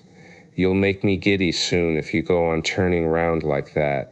She was now working with 14 pairs at once, and Alice couldn't help looking at her in great astonishment. "How can she knit with so many?" the puzzled child thought to herself. She gets more and more like a porcupine every minute. Can you row? The sheep asked, handing her a pair of knitting needles as she spoke. Yes, a little, but not on land, and not with needles, Alice was beginning to say, when suddenly the needles turned into oars in her hands, and she found they were in a little boat gliding along between banks. So there was nothing for it but to do her best. Feather, cried the sheep as she took up another pair of needles. This didn't sound like a remark that needed any answer, so Alice said nothing but pulled away.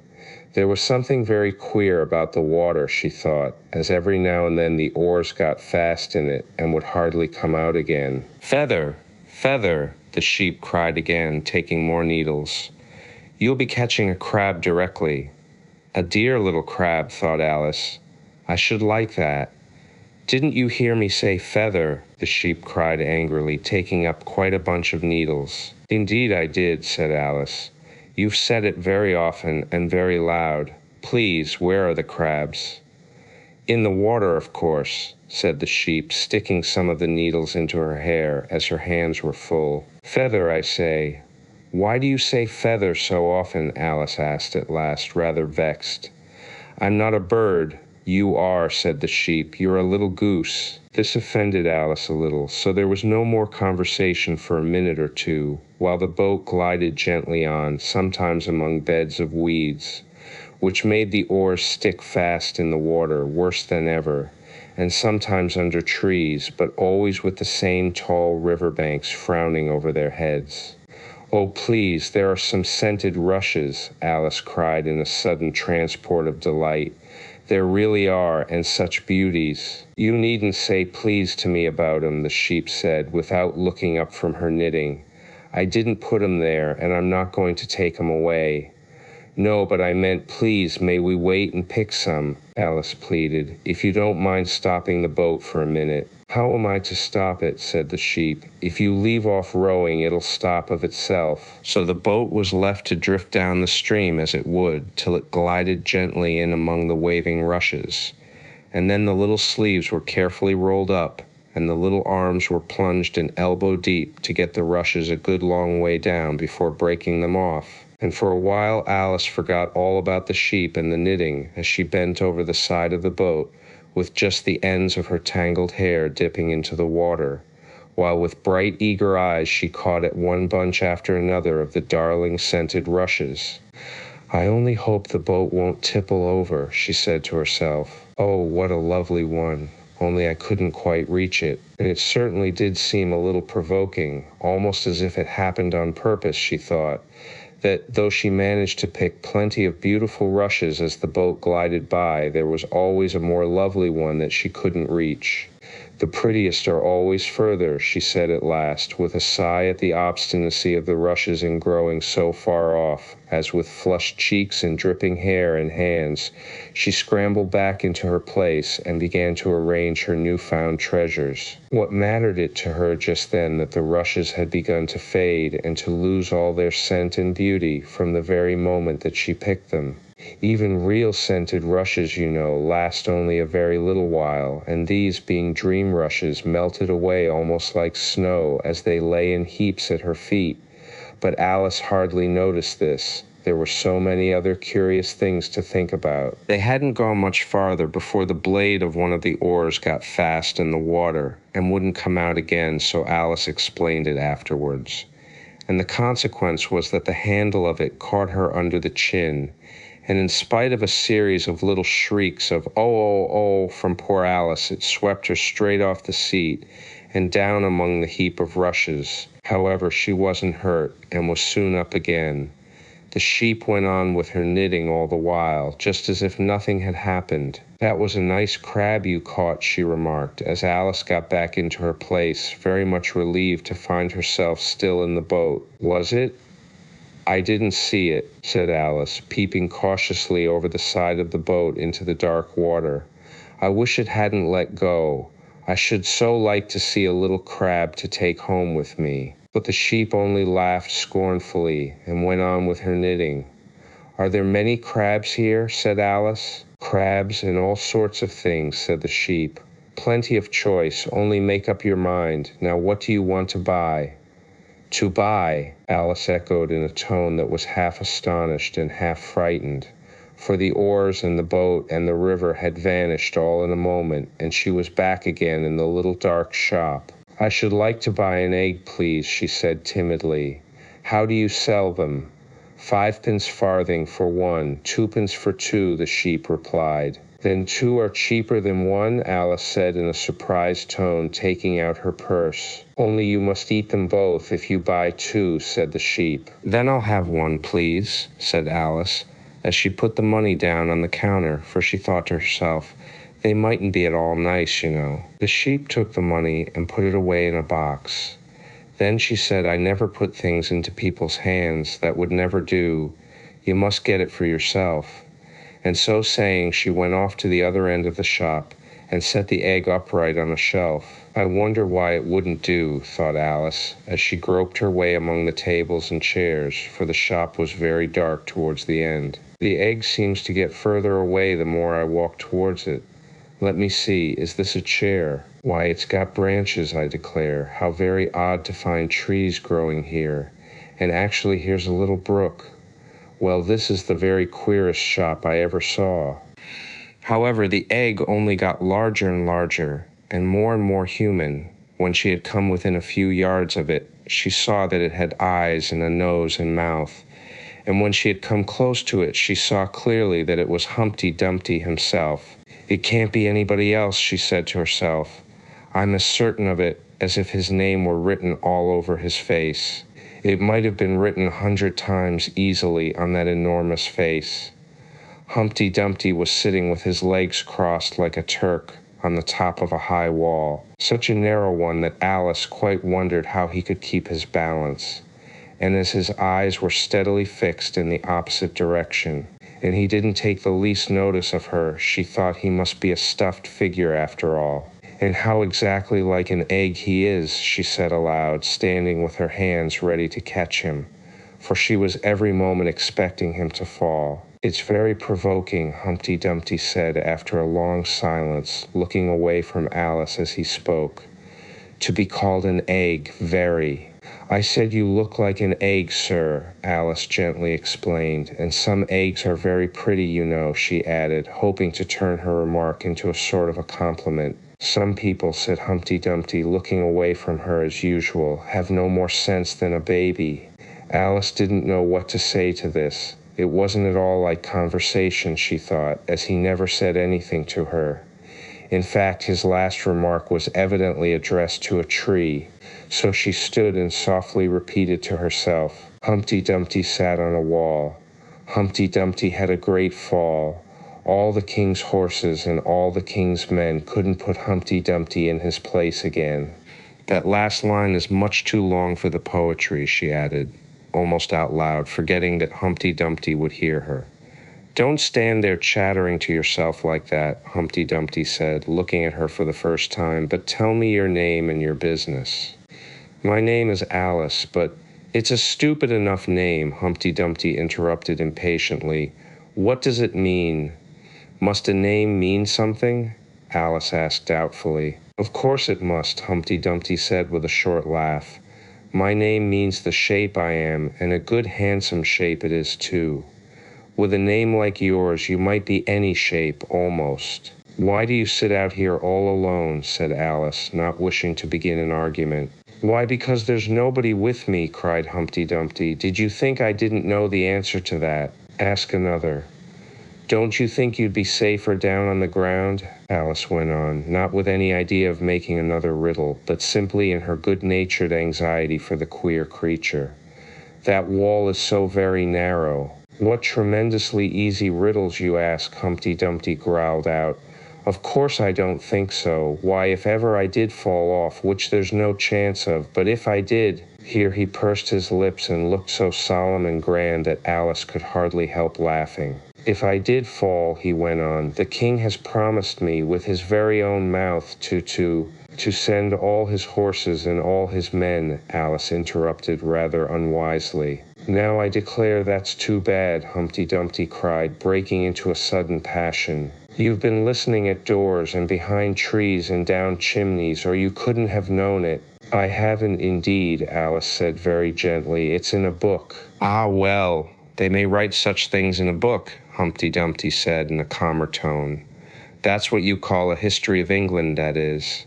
Now take a good look at me. I'm one that has spoken to a king, I am. Mayhap you'll never see such another. And to show you I'm not proud, you may shake hands with me.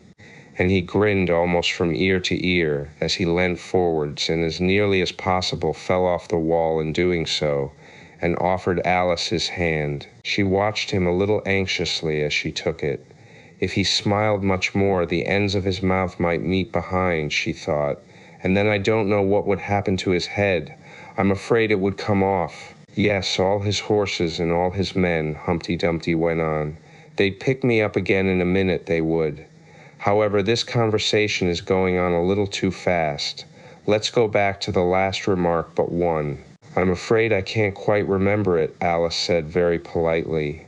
In that case we start fresh, said Humpty Dumpty, and it's my turn to choose a subject. He talks about it just as if it was a game, thought Alice. So here's a question for you. How old did you say you were? Alice made a short calculation and said 7 years and 6 months. Wrong, Humpty Dumpty exclaimed triumphantly. You never said a word like it. I thought you meant how old are you, Alice explained. If I'd meant that, I'd have said it, said Humpty Dumpty. Alice didn't want to begin another argument, so she said nothing. 7 years and 6 months, Humpty Dumpty repeated thoughtfully. An uncomfortable sort of age. Now, if you'd asked my advice, I'd have said leave off at 7, but it's too late now. I never ask advice about growing, Alice said indignantly. Too proud? The other inquired. Alice felt even more indignant at this suggestion. I mean, she said, that one can't help growing older. One can't, perhaps, said Humpty Dumpty, but two can. With proper assistance, you might have left off at 7. What a beautiful belt you've got on, Alice suddenly remarked. They had quite enough of the subject of age, she thought. And if they really were to take turns in choosing subjects, it was her turn now. At least, she corrected herself on second thoughts. A beautiful cravat, I should have said. No, a belt, I mean. I beg your pardon, she added in dismay, for Humpty Dumpty looked thoroughly offended, and she began to wish she hadn't chosen that subject. If I only knew, she thought to herself, which was neck and which was waist. Evidently Humpty Dumpty was very angry, though he said nothing for a minute or two. When he did speak again, it was in a deep growl. It is a most provoking thing, he said at last, when a person doesn't know a cravat from a belt. I know it's very ignorant of me, Alice said, in so humble a tone that Humpty Dumpty relented. It's a cravat, child, and a beautiful one, as you say. It's a present from the White King and Queen. There now. Is it really? Said Alice, quite pleased to find that she had chosen a good subject after all. They gave it me, Humpty Dumpty continued thoughtfully as he crossed one knee over the other and clasped his hands round it. They gave it me for an unbirthday present. I beg your pardon, Alice said with a puzzled air. I'm not offended, said Humpty Dumpty. I mean, what is an unbirthday present? A present given when it isn't your birthday, of course. Alice considered a little. I like birthday presents best, she said at last. You don't know what you're talking about, cried Humpty Dumpty. How many days are there in a year? 365, said Alice. And how many birthdays have you? 1. And if you take 1 from 365, what remains? 364, of course. Humpty Dumpty looked doubtful. I'd rather see that done on paper, he said. Alice couldn't help smiling as she took out her memorandum book and worked the sum for him. Humpty Dumpty took the book and looked at it carefully. That seems to be done right, he began. You're holding it upside down, Alice interrupted. To be sure I was, Humpty Dumpty said gaily as she turned it round for him.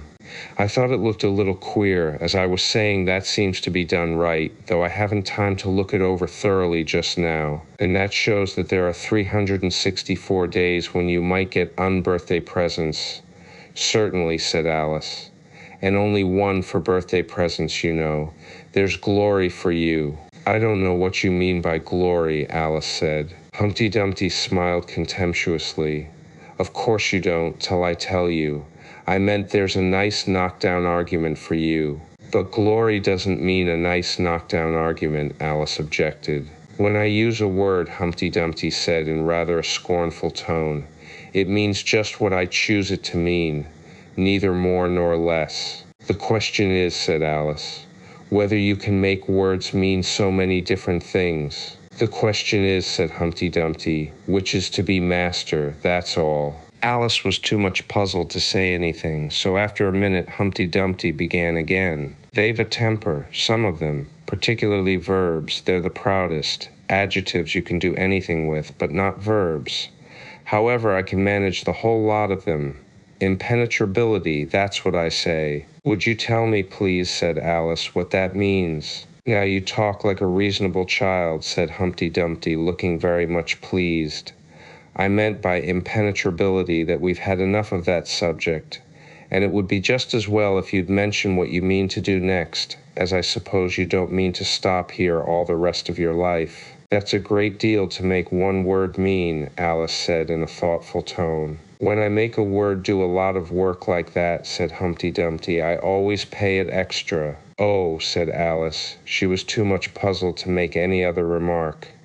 "Ah, you should see 'em come round me of a Saturday night," Humpty Dumpty went on, wagging his head gravely from side to side. "For to get their wages, you know." Alice didn't venture to ask what he paid them with, and so you see I can't tell you. "You seem very clever at explaining words, sir," said Alice. "Would you kindly tell me the meaning of the poem called Jabberwocky?" "Let's hear it," said Humpty Dumpty. "I can explain all the poems that were ever invented, and a good many that haven't been invented just yet." This sounded very hopeful, so Alice repeated the first verse. "'Twas brillig, and the slithy toves did gyre and gimble in the wabe. All mimsy were the borogoves, and the mome raths outgrabe." "That's enough to begin with," Humpty Dumpty interrupted. "There are plenty of hard words there. Brillig means 4 o'clock in the afternoon, the time when you begin broiling things for dinner." "That'll do very well," said Alice. "And slithy?" "Well, slithy means lithe and slimy. Lithe is the same as active. You see, it's like a portmanteau.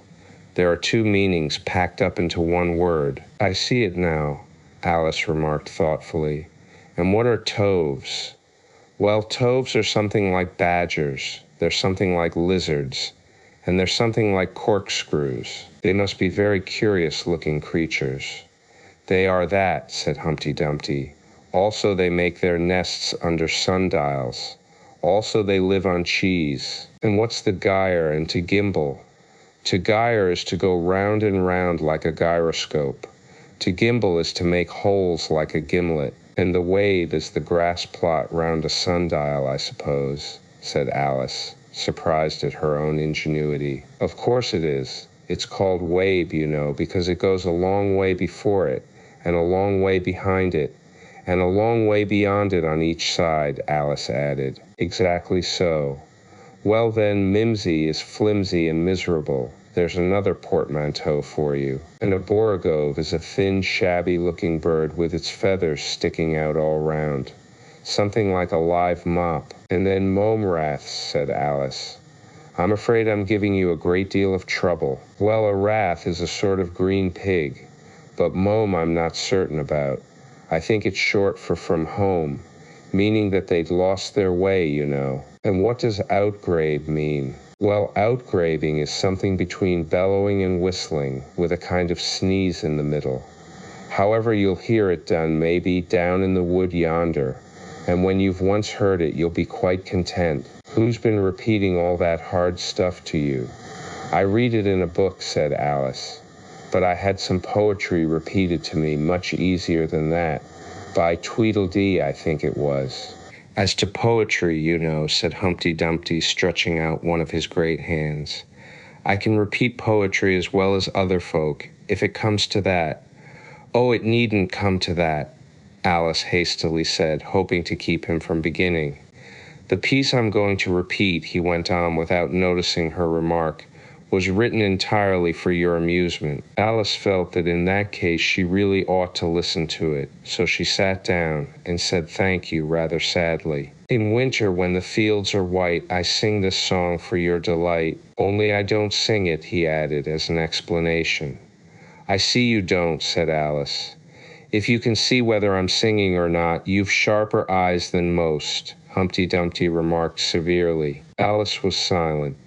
"In spring, when woods are getting green, I'll try and tell you what I mean." "Thank you very much," said Alice. "In summer, when the days are long, perhaps you'll understand the song. In autumn, when the leaves are brown, take pen and ink and write it down." "I will if I can remember it so long," said Alice. "You needn't go on making remarks like that," Humpty Dumpty said. "They're not sensible, and they put me out. I sent a message to the fish. I told them this is what I wish. The little fishes of the sea, they sent an answer back to me. The little fish's answer was, 'We cannot do it, sir, because—'" "I'm afraid I don't quite understand," said Alice. "It gets easier further on," Humpty Dumpty replied. "I sent to them again to say it will be better to obey." The fishes answered with a grin, "Why, what a temper you are in! I told them once, I told them twice, they would not listen to advice. I took a kettle large and new, fit for the deed I had to do. My heart went hop, my heart went thump, I filled the kettle at the pump. Then someone came to me and said, 'The little fishes are in bed.' I said to him, 'I said it plain, then you must wake them up again.' I said it very loud and clear. I went and shouted in his ear." Humpty Dumpty raised his voice almost to a scream as he repeated this verse, and Alice thought with a shudder, "I wouldn't have been the messenger for anything." But he was very stiff and proud. He said, "You needn't shout so loud." And he was very proud and stiff. He said, "I'd go and wake them if—" I took a corkscrew from the shelf. I went to wake them up myself, and when I found the door was locked, I pulled and pushed and kicked and knocked. And when I found the door was shut, I tried to turn the handle, but—" There was a long pause. "Is that all?" Alice timidly asked. "That's all," said Humpty Dumpty. "Goodbye." This was rather sudden, Alice thought, but after such a very strong hint that she ought to be going, she felt that it would hardly be civil to stay. So she got up and held out her hand. "Goodbye till we meet again," she said as cheerfully as she could.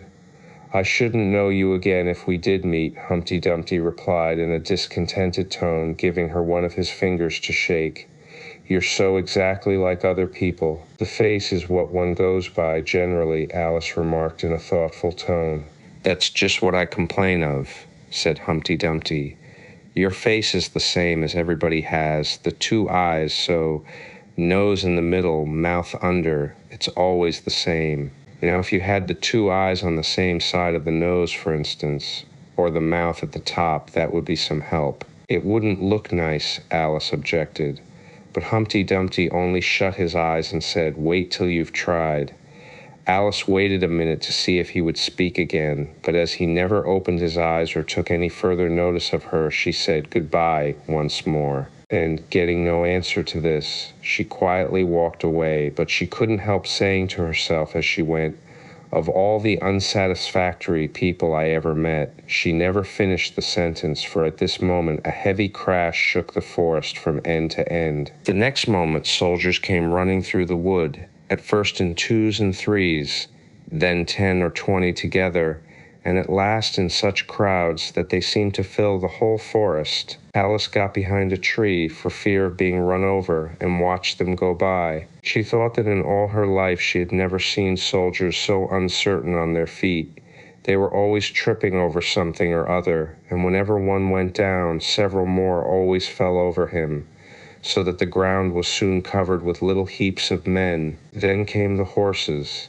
Having 4 feet, these managed rather better than the foot soldiers, but even they stumbled now and then, and it seemed to be a regular rule that whenever a horse stumbled, the rider fell off instantly. The confusion got worse every moment, and Alice was very glad to get out of the wood into an open place where she found the White King seated on the ground.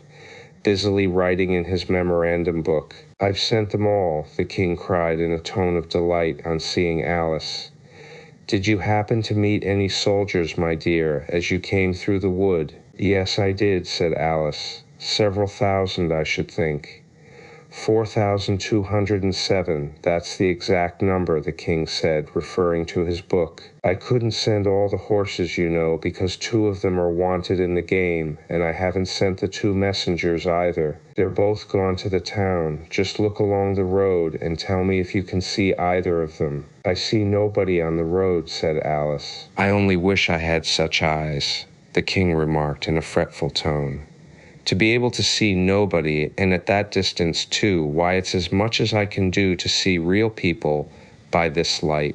All this was lost on Alice, who was still looking intently along the road, shading her eyes with one hand. "I see somebody now," she exclaimed at last. "But he's coming very slowly, and what curious attitudes he goes into." For the messenger kept skipping up and down and wriggling like an eel as he came along, with his great hands spread out like fans on each side.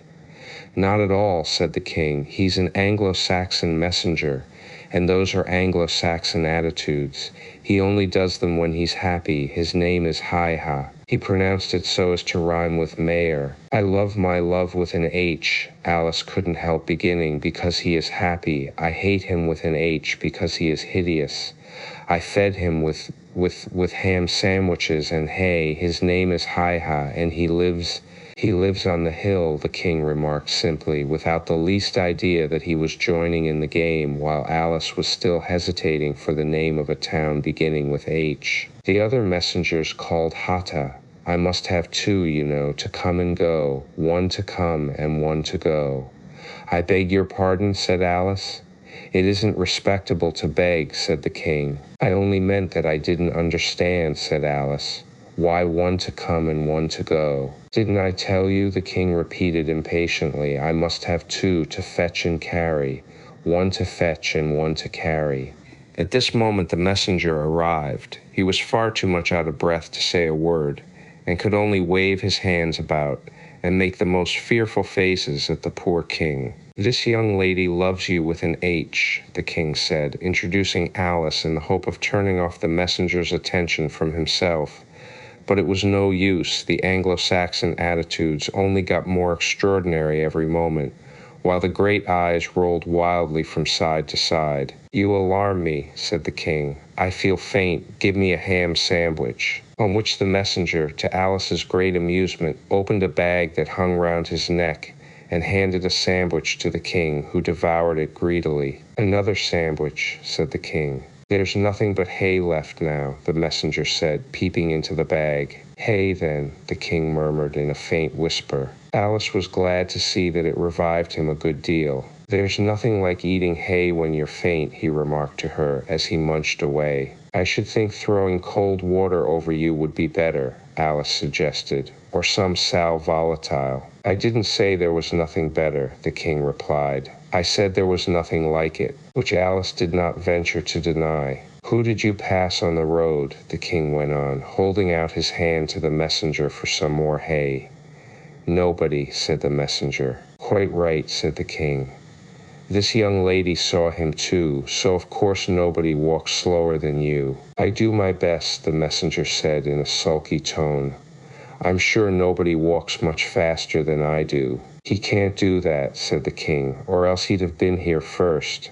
However, now you've got your breath, you may tell us what's happened in the town." "I'll whisper it," said the messenger, putting his hands to his mouth in the shape of a trumpet, and stooping so as to get close to the king's ear. Alice was sorry for this, as she wanted to hear the news too. However, instead of whispering, he simply shouted at the top of his voice, "They're at it again." "Do you call that a whisper?" cried the poor king, jumping up and shaking himself. "If you do such a thing again, I'll have you buttered. It went through and through my head like an earthquake." "It would have to be a very tiny earthquake," thought Alice. "Who are at it again?" she ventured to ask. "Why, the lion and the unicorn, of course," said the king. "Fighting for the crown?" "Yes, to be sure," said the king. And the best of the joke is that it's my crown all the while. Let's run and see them." And they trotted off, Alice repeating to herself as she ran the words of the old song. The lion and the unicorn were fighting for the crown. The lion beat the unicorn all round the town. Some gave them white bread, some gave them brown, some gave them plum cake and drummed them out of town. "Does the one that wins get the crown?" she asked, as well as she could, for the run was putting her quite out of breath. "Dear me, no," said the king. "What an idea." "Would you be good enough," Alice panted out, after running a little further, "to stop a minute just to get one's breath again?" "I'm good enough," the king said, "only I'm not strong enough. You see, a minute goes by so fearfully quick. You might as well try to stop a bandersnatch." Alice had no more breath for talking, so they trotted on in silence, till they came in sight of a great crowd, in the middle of which the lion and unicorn were fighting. They were in such a cloud of dust that at first Alice could not make out which was which, but she soon managed to distinguish the unicorn by his horn. They placed themselves close to where Hatta, the other messenger, was standing watching the fight, with a cup of tea in one hand and a piece of bread and butter in the other. "He's only just out of prison, and he hadn't finished his tea when he was sent in," Heha whispered to Alice. "And they only give them oyster shells in there, so you see he's very hungry and thirsty.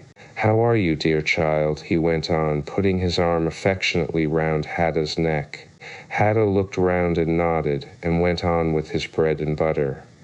"Were you happy in prison, dear child?" said Heha.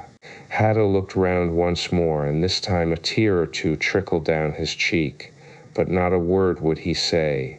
"Speak, can't you?" Heha cried impatiently. But Hatta only munched away and drank some more tea. "Speak, won't you?" cried the king. "How are they getting on with the fight?" Hatta made a desperate effort and swallowed a large piece of bread and butter.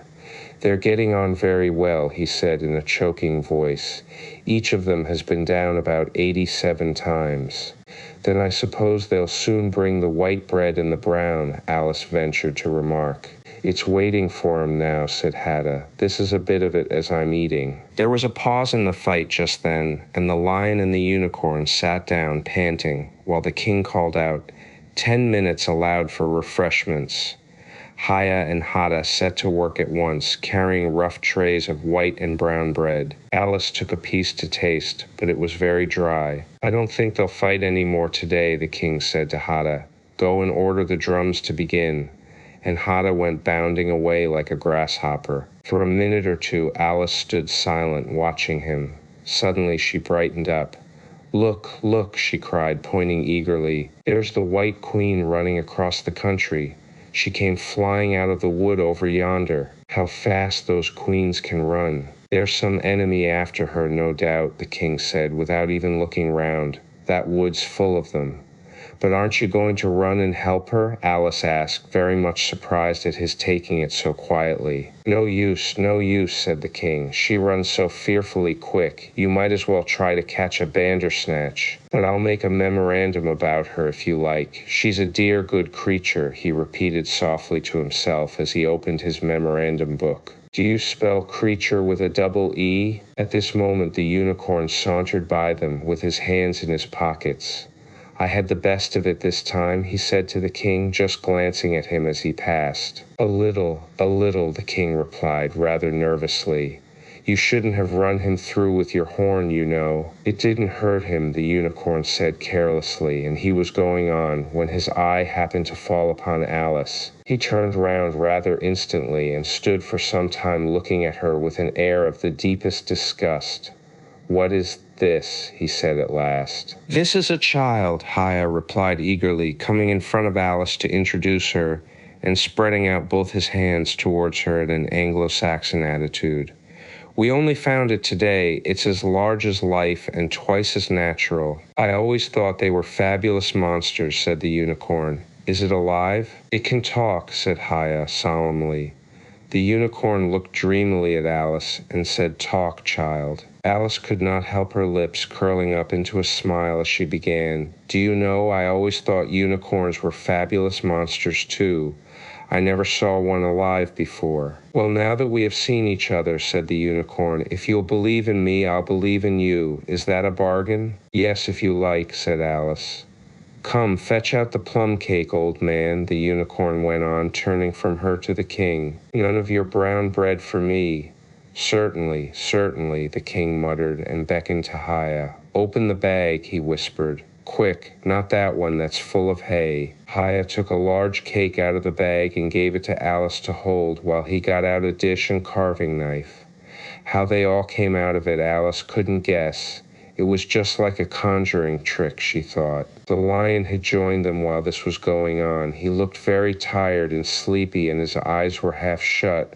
"What's this?" he said, blinking lazily at Alice and speaking in a deep, hollow tone that sounded like the tolling of a great bell. What is it now?" the unicorn cried eagerly. "You'll never guess. I couldn't." The lion looked at Alice wearily. "Are you animal, vegetable, or mineral?" he said, yawning at every other word. "It's a fabulous monster," the unicorn cried out before Alice could reply. "Then hand round the plum cake, monster," the lion said, lying down and putting his chin on his paws. "And sit down, both of you," to the king and the unicorn. "Fair play with the cake, you know." The king was evidently very uncomfortable at having to sit down between the two great creatures, but there was no other place for him. "What a fight we might have for the crown now," the unicorn said, looking slyly up at the crown, which the poor king was nearly shaking off his head. He trembled so much. "I should win easy," said the lion. "I'm not so sure of that," said the unicorn. "Why, I beat you all round the town, you chicken," the lion replied angrily, half getting up as he spoke. Here the king interrupted to prevent the quarrel going on. He was very nervous and his voice quite quivered. "All round the town," he said. "That's a good long way. Did you go by the old bridge or the marketplace? You get the best view by the old bridge." "I'm sure I don't know," the lion growled out as he lay down again. "There was too much dust to see anything. What a time the monster is cutting up that cake." Alice had seated herself on the bank of a little brook with a great dish on her knees and was sawing away diligently with a knife. "It's very provoking," she said in reply to the lion. She was getting quite used to being called the monster. "I've cut several slices already, but they always join on again." "You don't know how to manage looking-glass cakes," the unicorn remarked. "Hand it round first and cut it afterwards." This sounded nonsense, but Alice very obediently got up and carried the dish round, and the cake divided itself into 3 pieces as she did so. "Now cut it up," said the lion, as she returned to her place with the empty dish. "I say, this isn't fair," cried the unicorn as Alice sat with the knife in her hand, very much puzzled how to begin. "The monster has given the lion twice as much as me." "She's kept none for herself anyhow," said the lion. "Do you like plum cake, monster?" But before Alice could answer him, the drums began. Where the noise came from, she couldn't make out. The air seemed full of it, and it rang through and through her head till she felt quite deafened. She started to her feet and sprang across the little brook in her terror, and had just time to see the lion and the unicorn rise to their feet, with angry looks at being interrupted in their feast, before she dropped to her knees and put her hands over her ears, vainly trying to shut out the dreadful uproar. "If that doesn't drum them out of town," she thought to herself, "nothing ever will." After a while the noise seemed gradually to die away, till all was dead silence, and Alice lifted up her head in some alarm. There was no one to be seen, and her first thought was that she must have been dreaming about the lion and the unicorn and those queer Anglo-Saxon messengers. However, there was the great dish still lying at her feet, on which she had tried to cut the plum cake. "So I wasn't dreaming after all," she said to herself, unless we're all part of the same dream. Only I do hope it's my dream and not the Red King's. I don't like belonging to another person's dream," she went on in a rather complaining tone. "I've a great mind to go and wake him and see what happens." At this moment her thoughts were interrupted by a loud shouting of "Ahoy! Ahoy! Check!" and a knight dressed in crimson armor came galloping down upon her, brandishing a great club. Just as he reached her, the horse stopped suddenly. "You're my prisoner," the knight cried as he tumbled off his horse. Startled as she was, Alice was more frightened for him than for herself at the moment, and watched him with some anxiety as he mounted again. As soon as he was comfortably in the saddle, he began once more, "You're my—" But here another voice broke in, "Ahoy, ahoy, check!" And Alice looked round in some surprise for the new enemy. This time it was a white knight. He drew up at Alice's side and tumbled off his horse just as the red knight had done. Then he got on again, and the two knights sat and looked at each other for some time without speaking. Alice looked from one to the other in some bewilderment. "She's my prisoner, you know," the red knight said at last. "Yes, but then I came and rescued her," the white knight replied. "Well, we must fight for her then," said the red knight as he took up his helmet, which hung from the saddle and was something the shape of a horse's head, and put it on. "You will observe the rules of battle, of course," the white knight remarked, putting on his helmet too. "I always do," said the red knight, and they began banging away at each other with such fury that Alice got behind a tree to be out of the way of the blows. "I wonder now what the rules of battle are," she said to herself as she watched the fight, timidly peeping out from her hiding place. "One rule seems to be that if one knight hits the other, he knocks him off his horse, and if he misses, he tumbles off himself. And another rule seems to be that they hold their clubs with their arms as if they were Punch and Judy. What a noise they make when they tumble, just like a whole set of fire irons falling into the fender. And how quiet the horses are. They let them get on and off them just as if they were tables." Another rule of battle that Alice had not noticed seemed to be that they always fell on their heads, and the battle ended with their both falling off in this way, side by side. When they got up again, they shook hands, and then the red knight mounted and galloped off. "It was a glorious victory, wasn't it?" said the white knight as he came up panting. "I don't know," Alice said doubtfully. "I don't want to be anybody's prisoner. I want to be a queen." "So you will when you've crossed the next brook," said the white knight. "I'll see you safe to the end of the wood, and then I must go back, you know. That's the end of my move." "Thank you very much," said Alice. "May I help you off with your helmet?" It was evidently more than he could manage by himself. However, she managed to shake him out of it at last. "Now one can breathe more easily," said the knight, putting back his shaggy hair with both hands, and turning his gentle face and large mild eyes to Alice. She thought she had never seen such a strange-looking soldier in all her life. He was dressed in tin armor, which seemed to fit him very badly, and he had a queer-shaped little deal box fastened across his shoulder, upside down, and with the lid hanging open. Alice looked at it with great curiosity. "I see you're admiring my little box," the knight said in a friendly tone.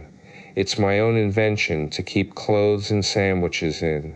You see, I carry it upside down so that the rain can't get in. But the things can get out," Alice gently remarked.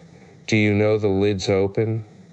"I didn't know it," the knight said, a shade of vexation passing over his face. "Then all the things must have fallen out, and the box is no use without them." He unfastened it as he spoke and was just going to throw it into the bushes when a sudden thought seemed to strike him, and he hung it carefully on a tree. "Can you guess why I did that?" he said to Alice. Alice shook her head. "In hopes some bees may make a nest in it. Then I should get the honey." "But you've got a beehive, or something like one, fastened to the saddle," said Alice. "Yes, it's a very good beehive," the knight said in a discontented tone. "One of the best kind, but not a single bee has come near it yet, and the other thing is a mouse trap. I suppose the mice keep the bees out, or the bees keep the mice out, I don't know which." "I was wondering what the mouse trap was for," said Alice. "It isn't very likely there would be any mice on the horse's back." "Not very likely, perhaps," said the knight. "But if they do come, I don't choose to have them running all about. You see," he went on after a pause, "it's as well to be provided for everything.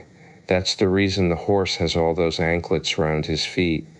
"But what are they for?" Alice asked in a tone of great curiosity. "To guard against the bites of sharks," the knight replied.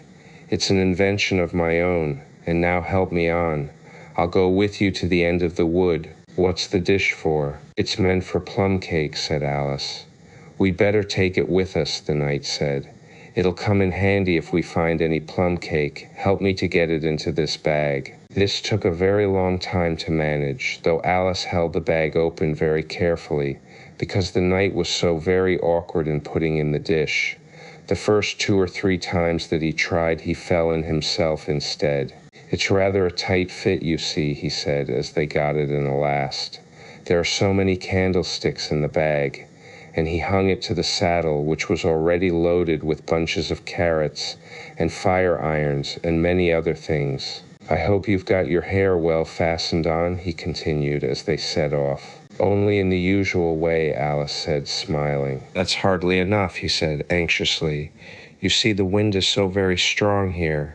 It's as strong as soup. Have you invented a plan for keeping the hair from being blown off?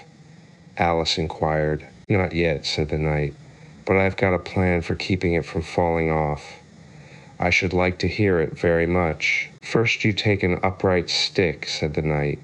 Then you make your hair creep up it like a fruit tree. Now the reason hair falls off is because it hangs down.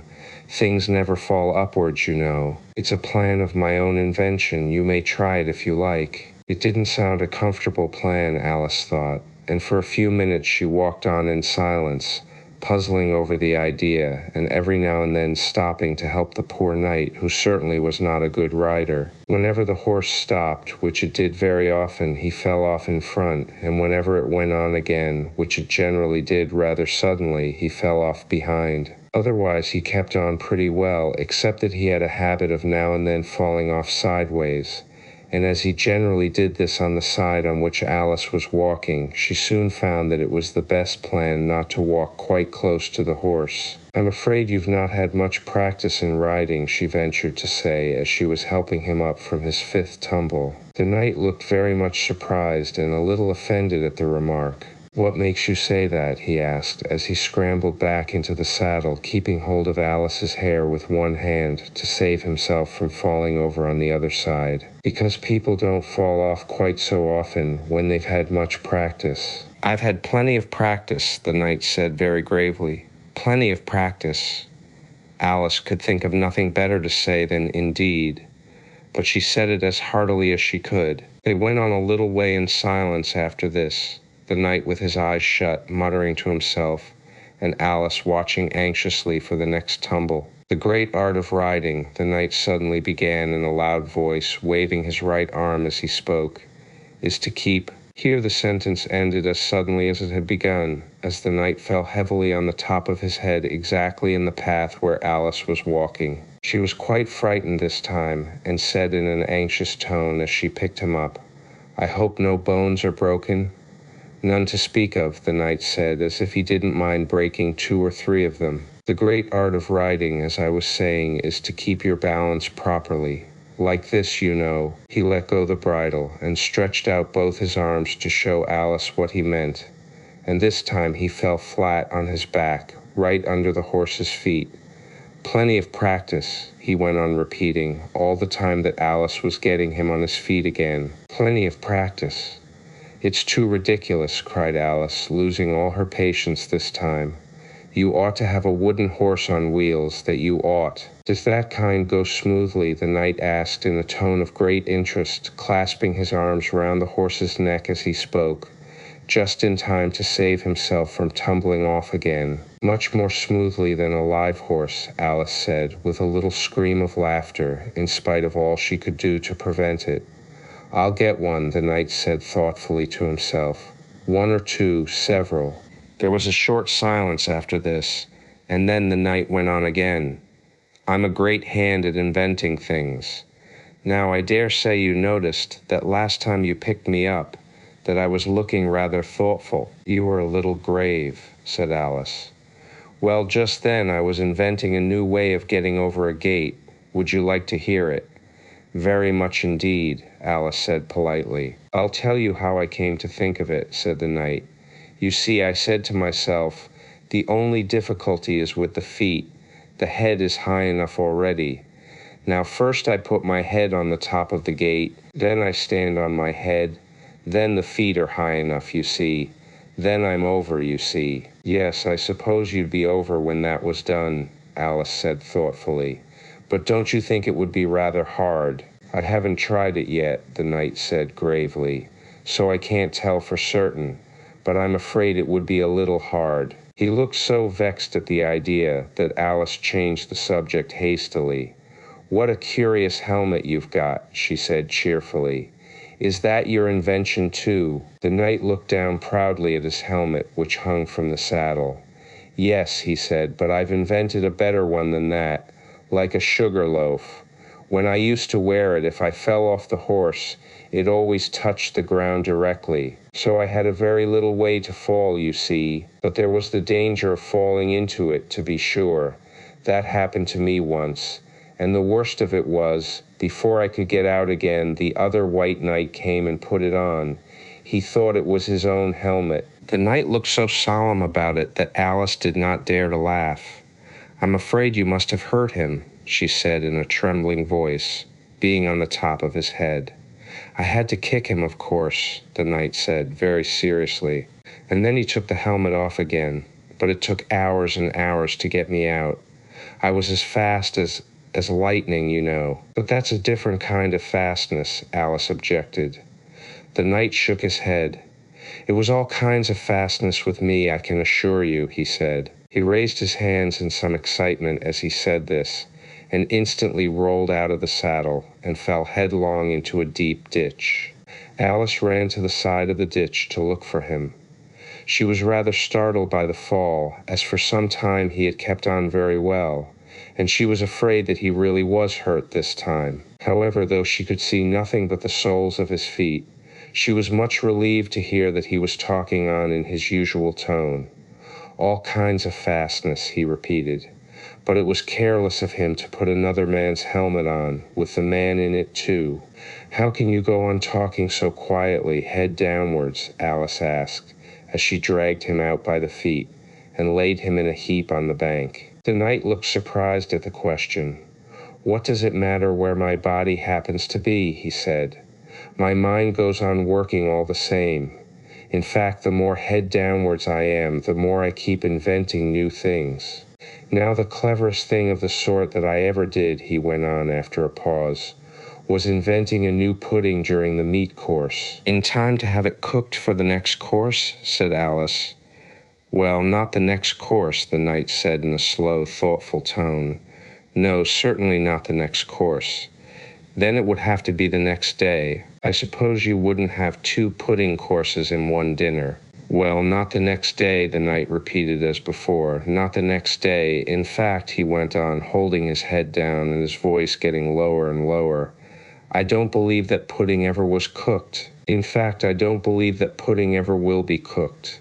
And yet it was a very clever pudding to invent. What did you mean it to be made of? Alice asked, hoping to cheer him up, for the poor knight seemed quite low-spirited about it. It began with blotting paper, the knight answered with a groan. That wouldn't be very nice, I'm afraid. Not very nice alone, he interrupted quite eagerly.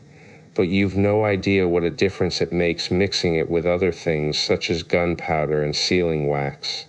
And here I must leave you. They had just come to the end of the wood. Alice could only look puzzled. She was thinking of the pudding. You are sad, the knight said in an anxious tone. Let me sing you a song to comfort you. Is it very long? Alice asked, for she had heard a good deal of poetry that day. It's long, said the knight, but very, very beautiful. Everybody that hears me sing it, either it brings the tears into their eyes or else what? Said Alice, for the knight had made a sudden pause. Or else it doesn't, you know. The name of the song is called Haddock's Eyes. Oh, that's the name of the song, is it? Alice said, trying to feel interested. No, you don't understand, the knight said, looking a little vexed. That's what the name is called. The name really is The Aged Man. Then I ought to have said, that's what the song is called. Alice corrected herself. No, you oughtn't. That's quite another thing. The song is called Ways and Means. But that's only what it's called, you know. "Well, what is the song, then?" said Alice, who was by this time completely bewildered. "I was coming to that," the knight said. "The song really is a sitting on a gate, and the tune's my own invention." So saying, he stopped his horse and let the reins fall on its neck. Then, slowly beating time with one hand, and with a faint smile lighting up his gentle, foolish face, as if he enjoyed the music of his song, he began. Of all the strange things that Alice saw in her journey through the looking-glass, this was the one that she always remembered most clearly. Years afterwards, she could bring the whole scene back again, as if it had been only yesterday, the mild blue eyes and kindly smile of the knight, the setting sun gleaming through his hair and shining on his armor in a blaze of light that quite dazzled her, the horse quietly moving about with the reins hanging loose on his neck, cropping the grass at her feet, and the black shadows of the forest behind. All this she took in like a picture, as with one hand shading her eyes she leant against a tree, watching the strange pair and listening in a half-dream to the melancholy music of the song. "But the tune isn't his own invention," she said to herself. "It's I give thee all, I can no more." She stood and listened very attentively, but no tears came into her eyes. "I'll tell thee everything I can. There's little to relate. I saw an aged man, sitting on a gate. 'Who are you, aged man?' I said, 'and how is it you live?' And his answer trickled through my head like water through a sieve. He said, 'I look for butterflies that sleep among the wheat. I make them into mutton pies, and sell them in the street. I sell them unto men,' he said, 'who sail on stormy seas. And that's the way I get my bread, a trifle if you please.' But I was thinking of a plan to dye one's whiskers green, and always use so large a fan that they could not be seen. So, having no reply to give to what the old man said, I cried, 'Come, tell me how you live,' and thumped him on the head. His accents mild took up the tale. He said, 'I go my ways, and when I find a mountain rill, I set it in a blaze, and thence they make a stuff they call Rowland's Macassar oil. Yet twopence halfpenny is all they give me for my toil.' But I was thinking of a way to feed oneself on batter, and so go on from day to day, getting a little fatter. I shook him well from side to side, until his face was blue. 'Come, tell me how you live,' I cried, 'and what it is you do.' He said, 'I hunt for haddocks' eyes among the heather bright, and work them into waistcoat buttons in the silent night. And these I do not sell for gold, or coin of silvery shine, but for a copper halfpenny, and that will purchase 9. I sometimes dig for buttered rolls, or set lime twigs for crabs. I sometimes search the grassy knolls for wheels of hansom cabs. And that's the way by which I get my wealth, and very gladly will I drink your honor's noble health.' I heard him then, for I had just completed my design to keep the Menai Bridge from rust by boiling it in wine. I thanked him much for telling me the way he got his wealth, though chiefly for his wish that he might drink my noble health. And now, if e'er by chance I put my fingers into glue, or madly squeeze a right-hand foot into a left-hand shoe, or if I drop upon my toe a very heavy weight, I weep, for it reminds me so of that old man I used to know, whose look was mild, whose speech was slow, whose hair was whiter than the snow, whose face was very like a crow, with eyes like cinders all aglow, who seemed distracted with his woe, who rocked his body to and fro, and muttered mumblingly and low, as if his mouth were full of dough, who snorted like a buffalo. That summer evening long ago, sitting on a gate. As the knight sang the last words of the ballad, he gathered up the reins and turned his horse's head along the road by which they had come. 'You've only a few yards to go,' he said, 'down the hill and over that little brook, and then you'll be a queen. But you'll stay and see me off first?' he added as Alice turned with an eager look in the direction to which he pointed. 'I shan't be long. You'll wait and wave your handkerchief when I get to that turn in the road? I think it'll encourage me, you see.' 'Of course I'll wait,' said Alice, 'and thank you very much for coming so far. And for the song, I liked it very much. I hope so, the knight said doubtfully. But you didn't cry so much as I thought you would. So they shook hands, and then the knight rode slowly away into the forest. It won't take long to see him off, I expect, Alice said to herself as she stood watching him. There he goes, right on his head as usual. However, he gets on again pretty easily. That comes of having so many things hung round the horse. So she went on talking to herself as she watched the horse walking leisurely along the road, and the knight tumbling off, first on one side and then on the other. After the fourth or fifth tumble, he reached the turn, and then she waved her handkerchief to him and waited till he was out of sight. I hope it encouraged him, she said, as she turned to run down the hill. And now for the last brook, and to be a queen, how grand it sounds. A very few steps brought her to the edge of the brook. The 8th square at last, she cried as she bounded across and threw herself down to rest on a lawn as soft as moss, with little flower beds dotted about it here and there. Oh, how glad I am to get here.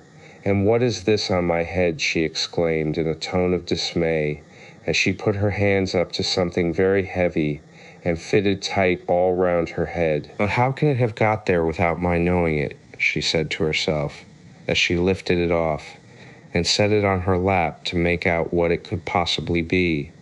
It was a golden crown. Well, this is grand, said Alice. I never expected I should be a queen so soon. And I'll tell you what it is, Your Majesty, she went on in a severe tone. She was always rather fond of scolding herself. It'll never do for you to be lolling about on the grass like that. Queens have to be dignified, you know. So she got up and walked about, rather stiffly just at first, as she was afraid that the crown might come off. But she comforted herself with the thought that there was nobody to see her. And if I really am a queen, she said as she sat down again, I shall be able to manage it quite well in time. Everything was happening so oddly that she didn't feel a bit surprised at finding the Red Queen and the White Queen sitting close to her, one on each side. She would have liked very much to ask them how they came there, but she feared it would not be quite civil. However, there would be no harm, she thought, in asking if the game was over. Please, would you tell me, she began, looking timidly at the Red Queen. Speak when you're spoken to, the Queen sharply interrupted her. But if everybody obeyed that rule, said Alice, who was always ready for a little argument, and if you only spoke when you were spoken to, and the other person always waited for you to begin, you see nobody would ever say anything, so that— Ridiculous, cried the Queen. Why, don't you see, child? Here she broke off with a frown, and after thinking for a minute, suddenly changed the subject of the conversation. What do you mean by if you really are a queen? What right have you to call yourself so? You can't be a queen, you know, till you've passed the proper examination. And the sooner we begin it, the better. I only said if, poor Alice pleaded in a piteous tone. The two queens looked at each other, and the Red Queen remarked, with a little shudder, She says she only said if, but she said a great deal more than that. The White Queen moaned, wringing her hands. Oh, ever so much more than that. So you did, you know, the Red Queen said to Alice. Always speak the truth. Think before you speak, and write it down afterwards. I'm sure I didn't mean, Alice was beginning, but the Red Queen interrupted her impatiently. That's just what I complain of. You should have meant.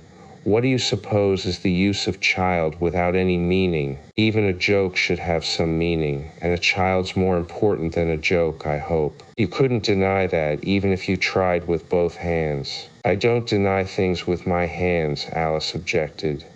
Nobody said you did, said the Red Queen. I said you couldn't if you tried. She's in that state of mind, said the White Queen, that she wants to deny something, only she doesn't know what to deny. A nasty, vicious temper, the Red Queen remarked. And then there was an uncomfortable silence for a minute or two. The Red Queen broke the silence by saying to the White Queen, I invite you to Alice's dinner party this afternoon. The White Queen smiled feebly and said, And I invite you. I didn't know I was to have a party at all, said Alice. But if there is to be one, I think I ought to invite the guests. We gave you the opportunity of doing it, the Red Queen remarked. But I dare say you've not had many lessons in manners yet. Manners are not taught in lessons, said Alice. Lessons teach you to do sums and things of that sort. And you do addition, the White Queen asked. What's one and one and one and one and one and one and one and one and one? I don't know, said Alice. I lost count. She can't do addition, the Red Queen interrupted. Can you do subtraction? Take 9 from 8. 9 from 8 I can't, you know, Alice replied very readily. But she can't do subtraction, said the White Queen.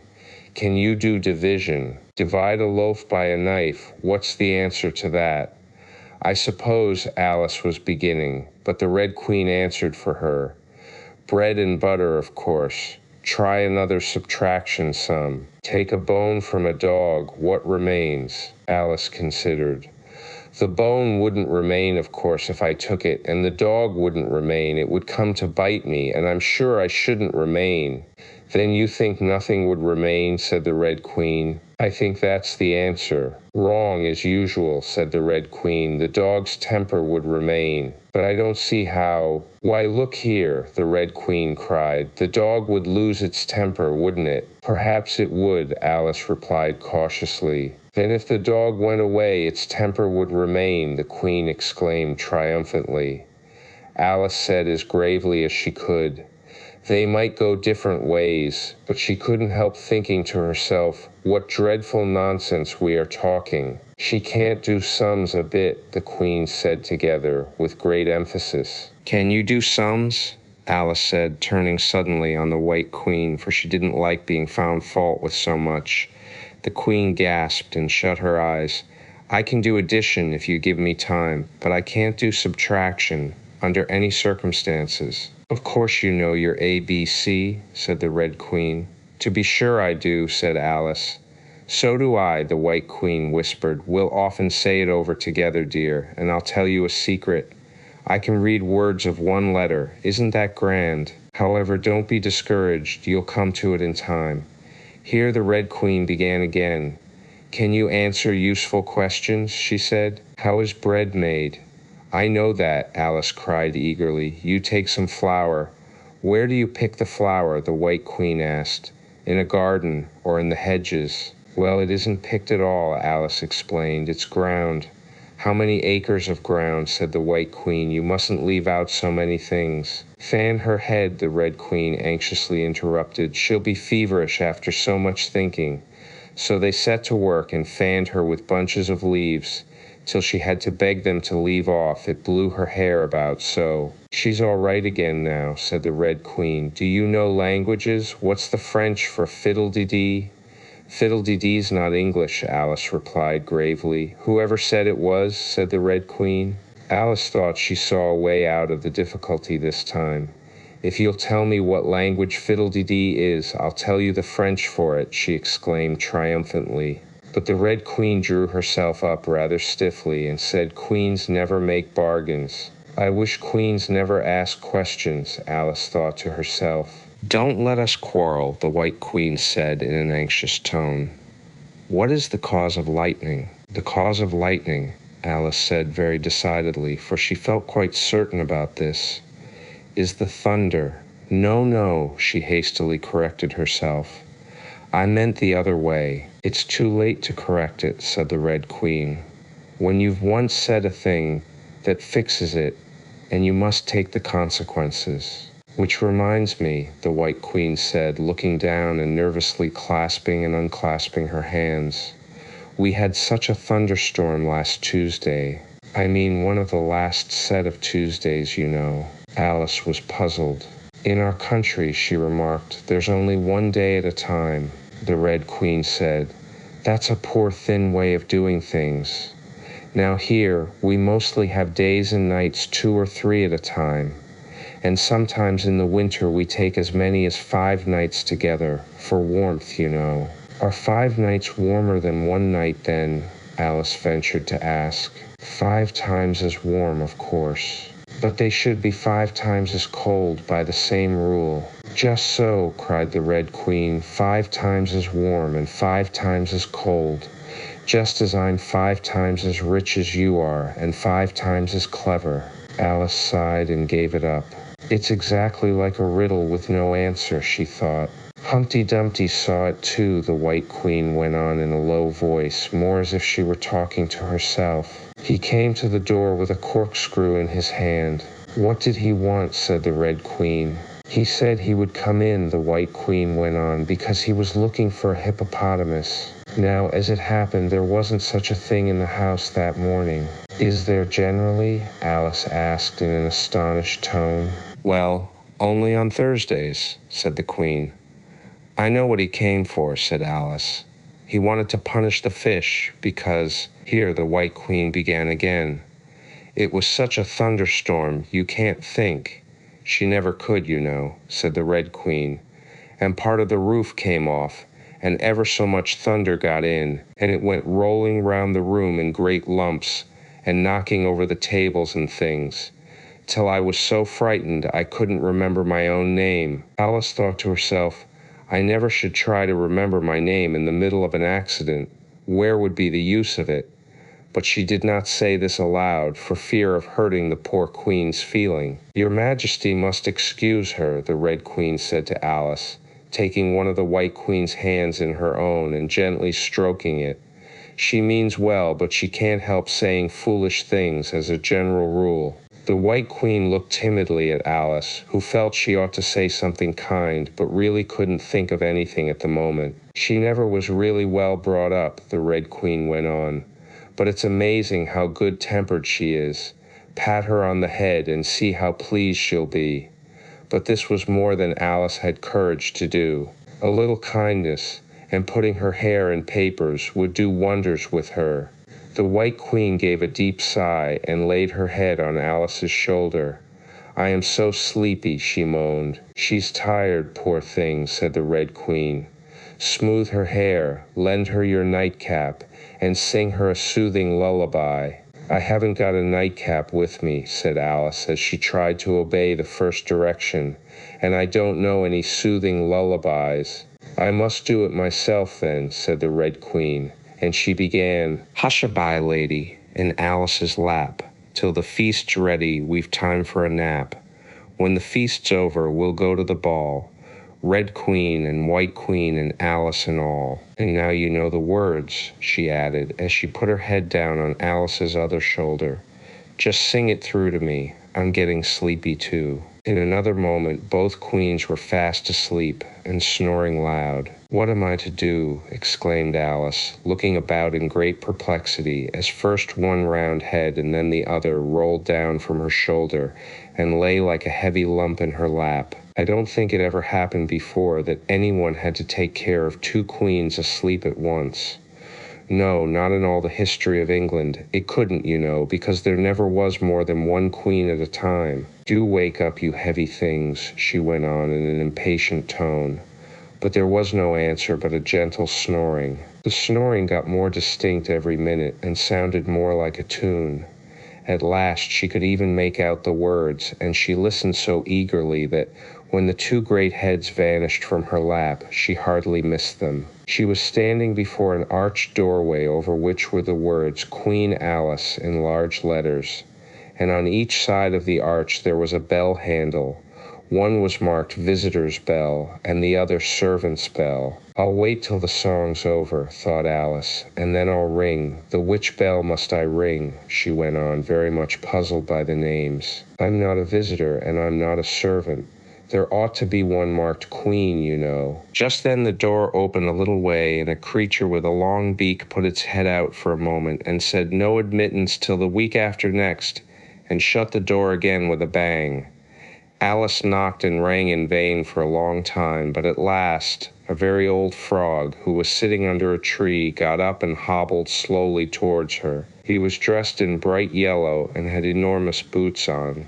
What is it now? The frog said in a deep, hoarse whisper. Alice turned round, ready to find fault with anybody. Where's the servant whose business it is to answer the door? She began angrily.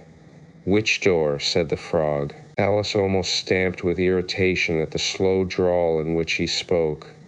This door, of course. The frog looked at the door with his large, dull eyes for a minute.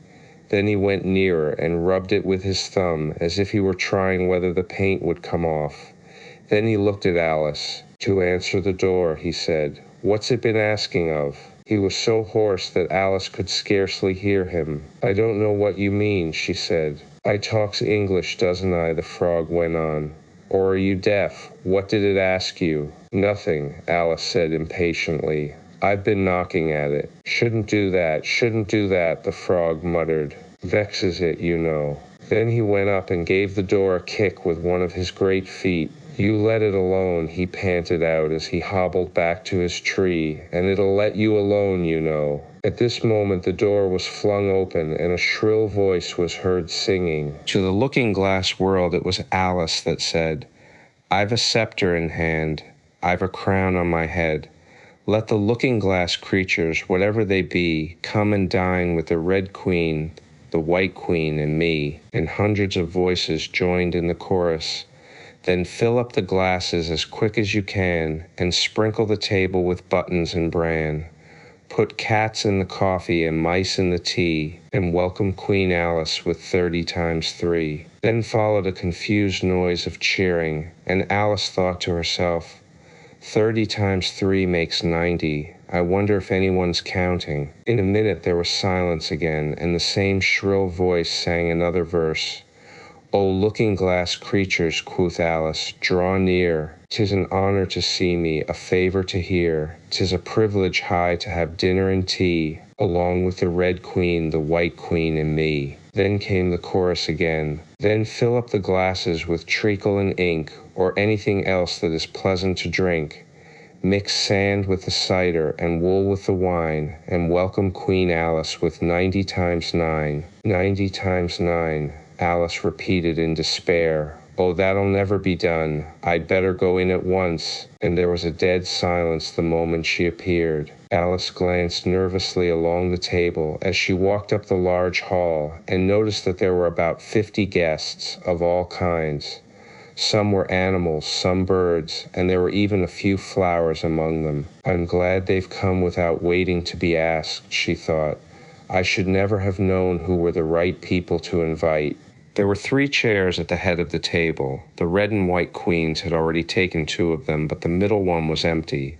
Alice sat down in it, rather uncomfortable in the silence and longing for someone to speak. At last the Red Queen began.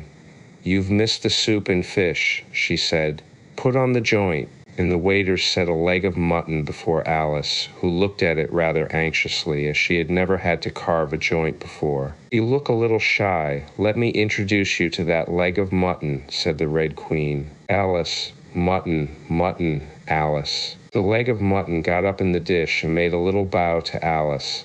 And Alice returned the bow, not knowing whether to be frightened or amused. "May I give you a slice?" she said, taking up the knife and fork and looking from one queen to the other. "Certainly not," the Red Queen said very decidedly. "It isn't etiquette to cut anyone you've been introduced to. Remove the joint." And the waiters carried it off and brought a large plum pudding in its place. "I won't be introduced to the pudding, please," Alice said rather hastily, "or we shall get no dinner at all. May I give you some?" But the Red Queen looked sulky and growled, "Pudding, Alice, Alice, pudding. Remove the pudding." And the waiters took it away so quickly that Alice couldn't return its bow. However, she didn't see why the Red Queen should be the only one to give orders. So, as an experiment, she called out, "Waiter, bring back the pudding." And there it was again in a moment like a conjuring trick. It was so large that she couldn't help feeling a little shy with it, as she had been with the mutton. However, she conquered her shyness by a great effort and cut a slice and handed it to the Red Queen. "What impertinence," said the pudding. "I wonder how you'd like it if I were to cut a slice out of you, you creature." It spoke in a thick, suety sort of voice, and Alice hadn't a word to say in reply. She could only sit and look at it and gasp. "Make a remark," said the Red Queen. "It's ridiculous to leave all the conversation to the pudding." "Do you know, I've had such a quantity of poetry repeated to me today," Alice began, a little frightened at finding that the moment she opened her lips there was dead silence and all eyes were fixed upon her. "And it's a very curious thing, I think. Every poem was about fishes in some way. Do you know why they're so fond of fishes all about here?" She spoke to the Red Queen, whose answer was a little wide of the mark. "As to fishes," she said, very slowly and solemnly, putting her mouth close to Alice's ear, "Her White Majesty knows a lovely riddle, all in poetry, all about fishes." "Shall she repeat it?" "Her Red Majesty's very kind to mention it," the White Queen murmured into Alice's other ear in a voice like the cooing of a pigeon. "It would be such a treat, may I?" "Please do," Alice said very politely. The White Queen laughed with delight and stroked Alice's cheek. Then she began. "First, the fish must be caught. That is easy. A baby, I think, could have caught it. Next, the fish must be bought. That is easy. A penny, I think, would have bought it. Now cook me the fish. That is easy, and will not take more than a minute. Let it lie in a dish. That is easy, because it already is in it. Bring it here. Let me sup. It is easy to set such a dish on the table. Take the dish cover up. Ah, that is so hard that I fear I'm unable, for it holds it like glue, holds the lid to the dish while it lies in the middle. Which is easiest to do, undish cover the fish, or dish cover the riddle? Take a minute to think about it, and then guess," said the Red Queen. "Meanwhile, we'll drink your health, Queen Alice's health," she screamed at the top of her voice, and all the guests began drinking it directly, and very queerly they managed it. Some of them put their glasses upon their heads like extinguishers, and drank all that trickled down their faces.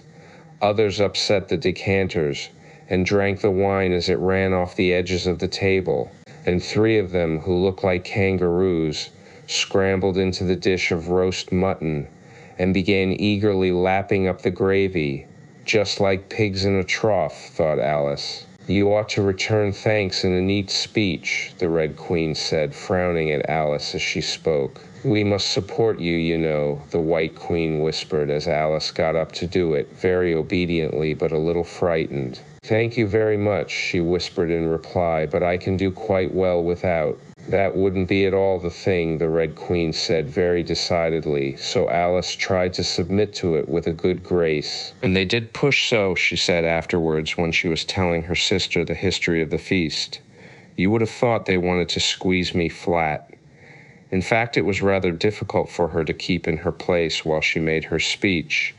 The 2 queens pushed her so, one on each side, that they nearly lifted her up into the air. "I rise to return thanks," Alice began. And she really did rise as she spoke several inches. But she got hold of the edge of the table and managed to pull herself down again. "Take care of yourself," screamed the White Queen, seizing Alice's hair with both her hands. "Something's going to happen." And then, as Alice afterwards described it, all sorts of things happened in a moment. The candles all grew up to the ceiling, looking something like a bed of rushes with fireworks at the top. As to the bottles, they each took a pair of plates which they hastily fitted on as wings, and so with forks for legs went fluttering about in all directions. And very like birds they look, Alice thought to herself, as well as she could in the dreadful confusion that was beginning. At this moment she heard a hoarse laugh at her side, and turned to see what was the matter with the White Queen.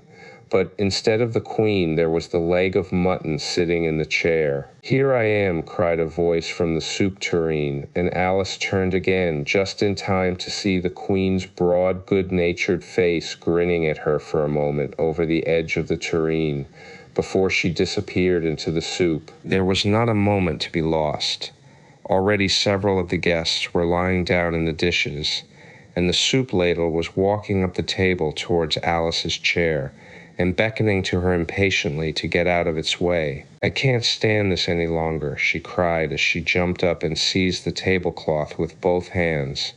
One good pull, and plates, dishes, guests, and candles came crashing down together in a heap on the floor. And as for you, she went on, turning fiercely upon the Red Queen, whom she considered as the cause of all the mischief, but the Queen was no longer at her side. She had suddenly dwindled down to the size of a little doll, and was now on the table, merrily running round and round after her own shawl, which was trailing behind her. At any other time Alice would have felt surprised at this, but she was far too much excited to be surprised at anything now. As for you, she repeated, catching hold of the little creature in the very act of jumping over a bottle which had just lighted upon the table, I'll shake you into a kitten, that I will. Your Majesty shouldn't purr so loud, Alice said, rubbing her eyes and addressing the kitten, respectfully yet with some severity. You woke me out of, oh, such a nice dream, and you've been along with me, kitty, all through the looking-glass world. Did you know it, dear? It is a very inconvenient habit of kittens, Alice had once made the remark, that whatever you say to them, they always purr. If they would only purr for yes and mew for no, or any rule of that sort, she had said, so that one could keep up a conversation. But how can you talk with a person if they always say the same thing? On this occasion the kitten only purred, and it was impossible to guess whether it meant yes or no. So Alice hunted among the chessmen on the table till she had found the Red Queen. Then she went down on her knees on the hearth-rug and put the kitten and the Queen to look at each other. Now, kitty, she cried, clapping her hands triumphantly, confess that was what you turned into. But it wouldn't look at it, she said, when she was explaining the thing afterwards to her sister. It turned away its head and pretended not to see it, but it looked a little ashamed of itself, so I think it must have been the Red Queen. Sit up a little more stiffly, dear, Alice cried with a merry laugh, and curtsy while you're thinking what to purr. It saves time, remember. And she caught it up and gave it one little kiss, just in honor of having been a Red Queen. Snowdrop, my pet, she went on, looking over her shoulder at the white kitten, which was still patiently undergoing its toilet. When will Dinah have finished with your white majesty, I wonder? That must be the reason you were so untidy in my dream. Dinah, do you know that you're scrubbing a white queen?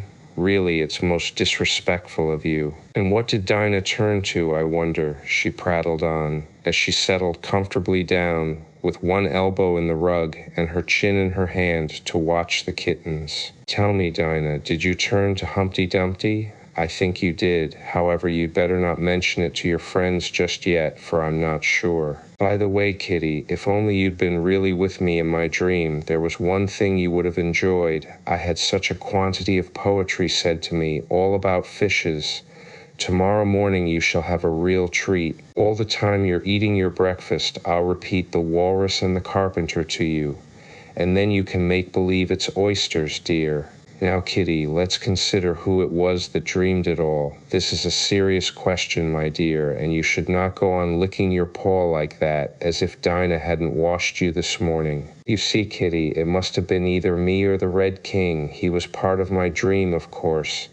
But then I was part of his dream, too. Was it the Red King, kitty? You were his wife, my dear, so you ought to know. Oh, kitty, do help to settle it.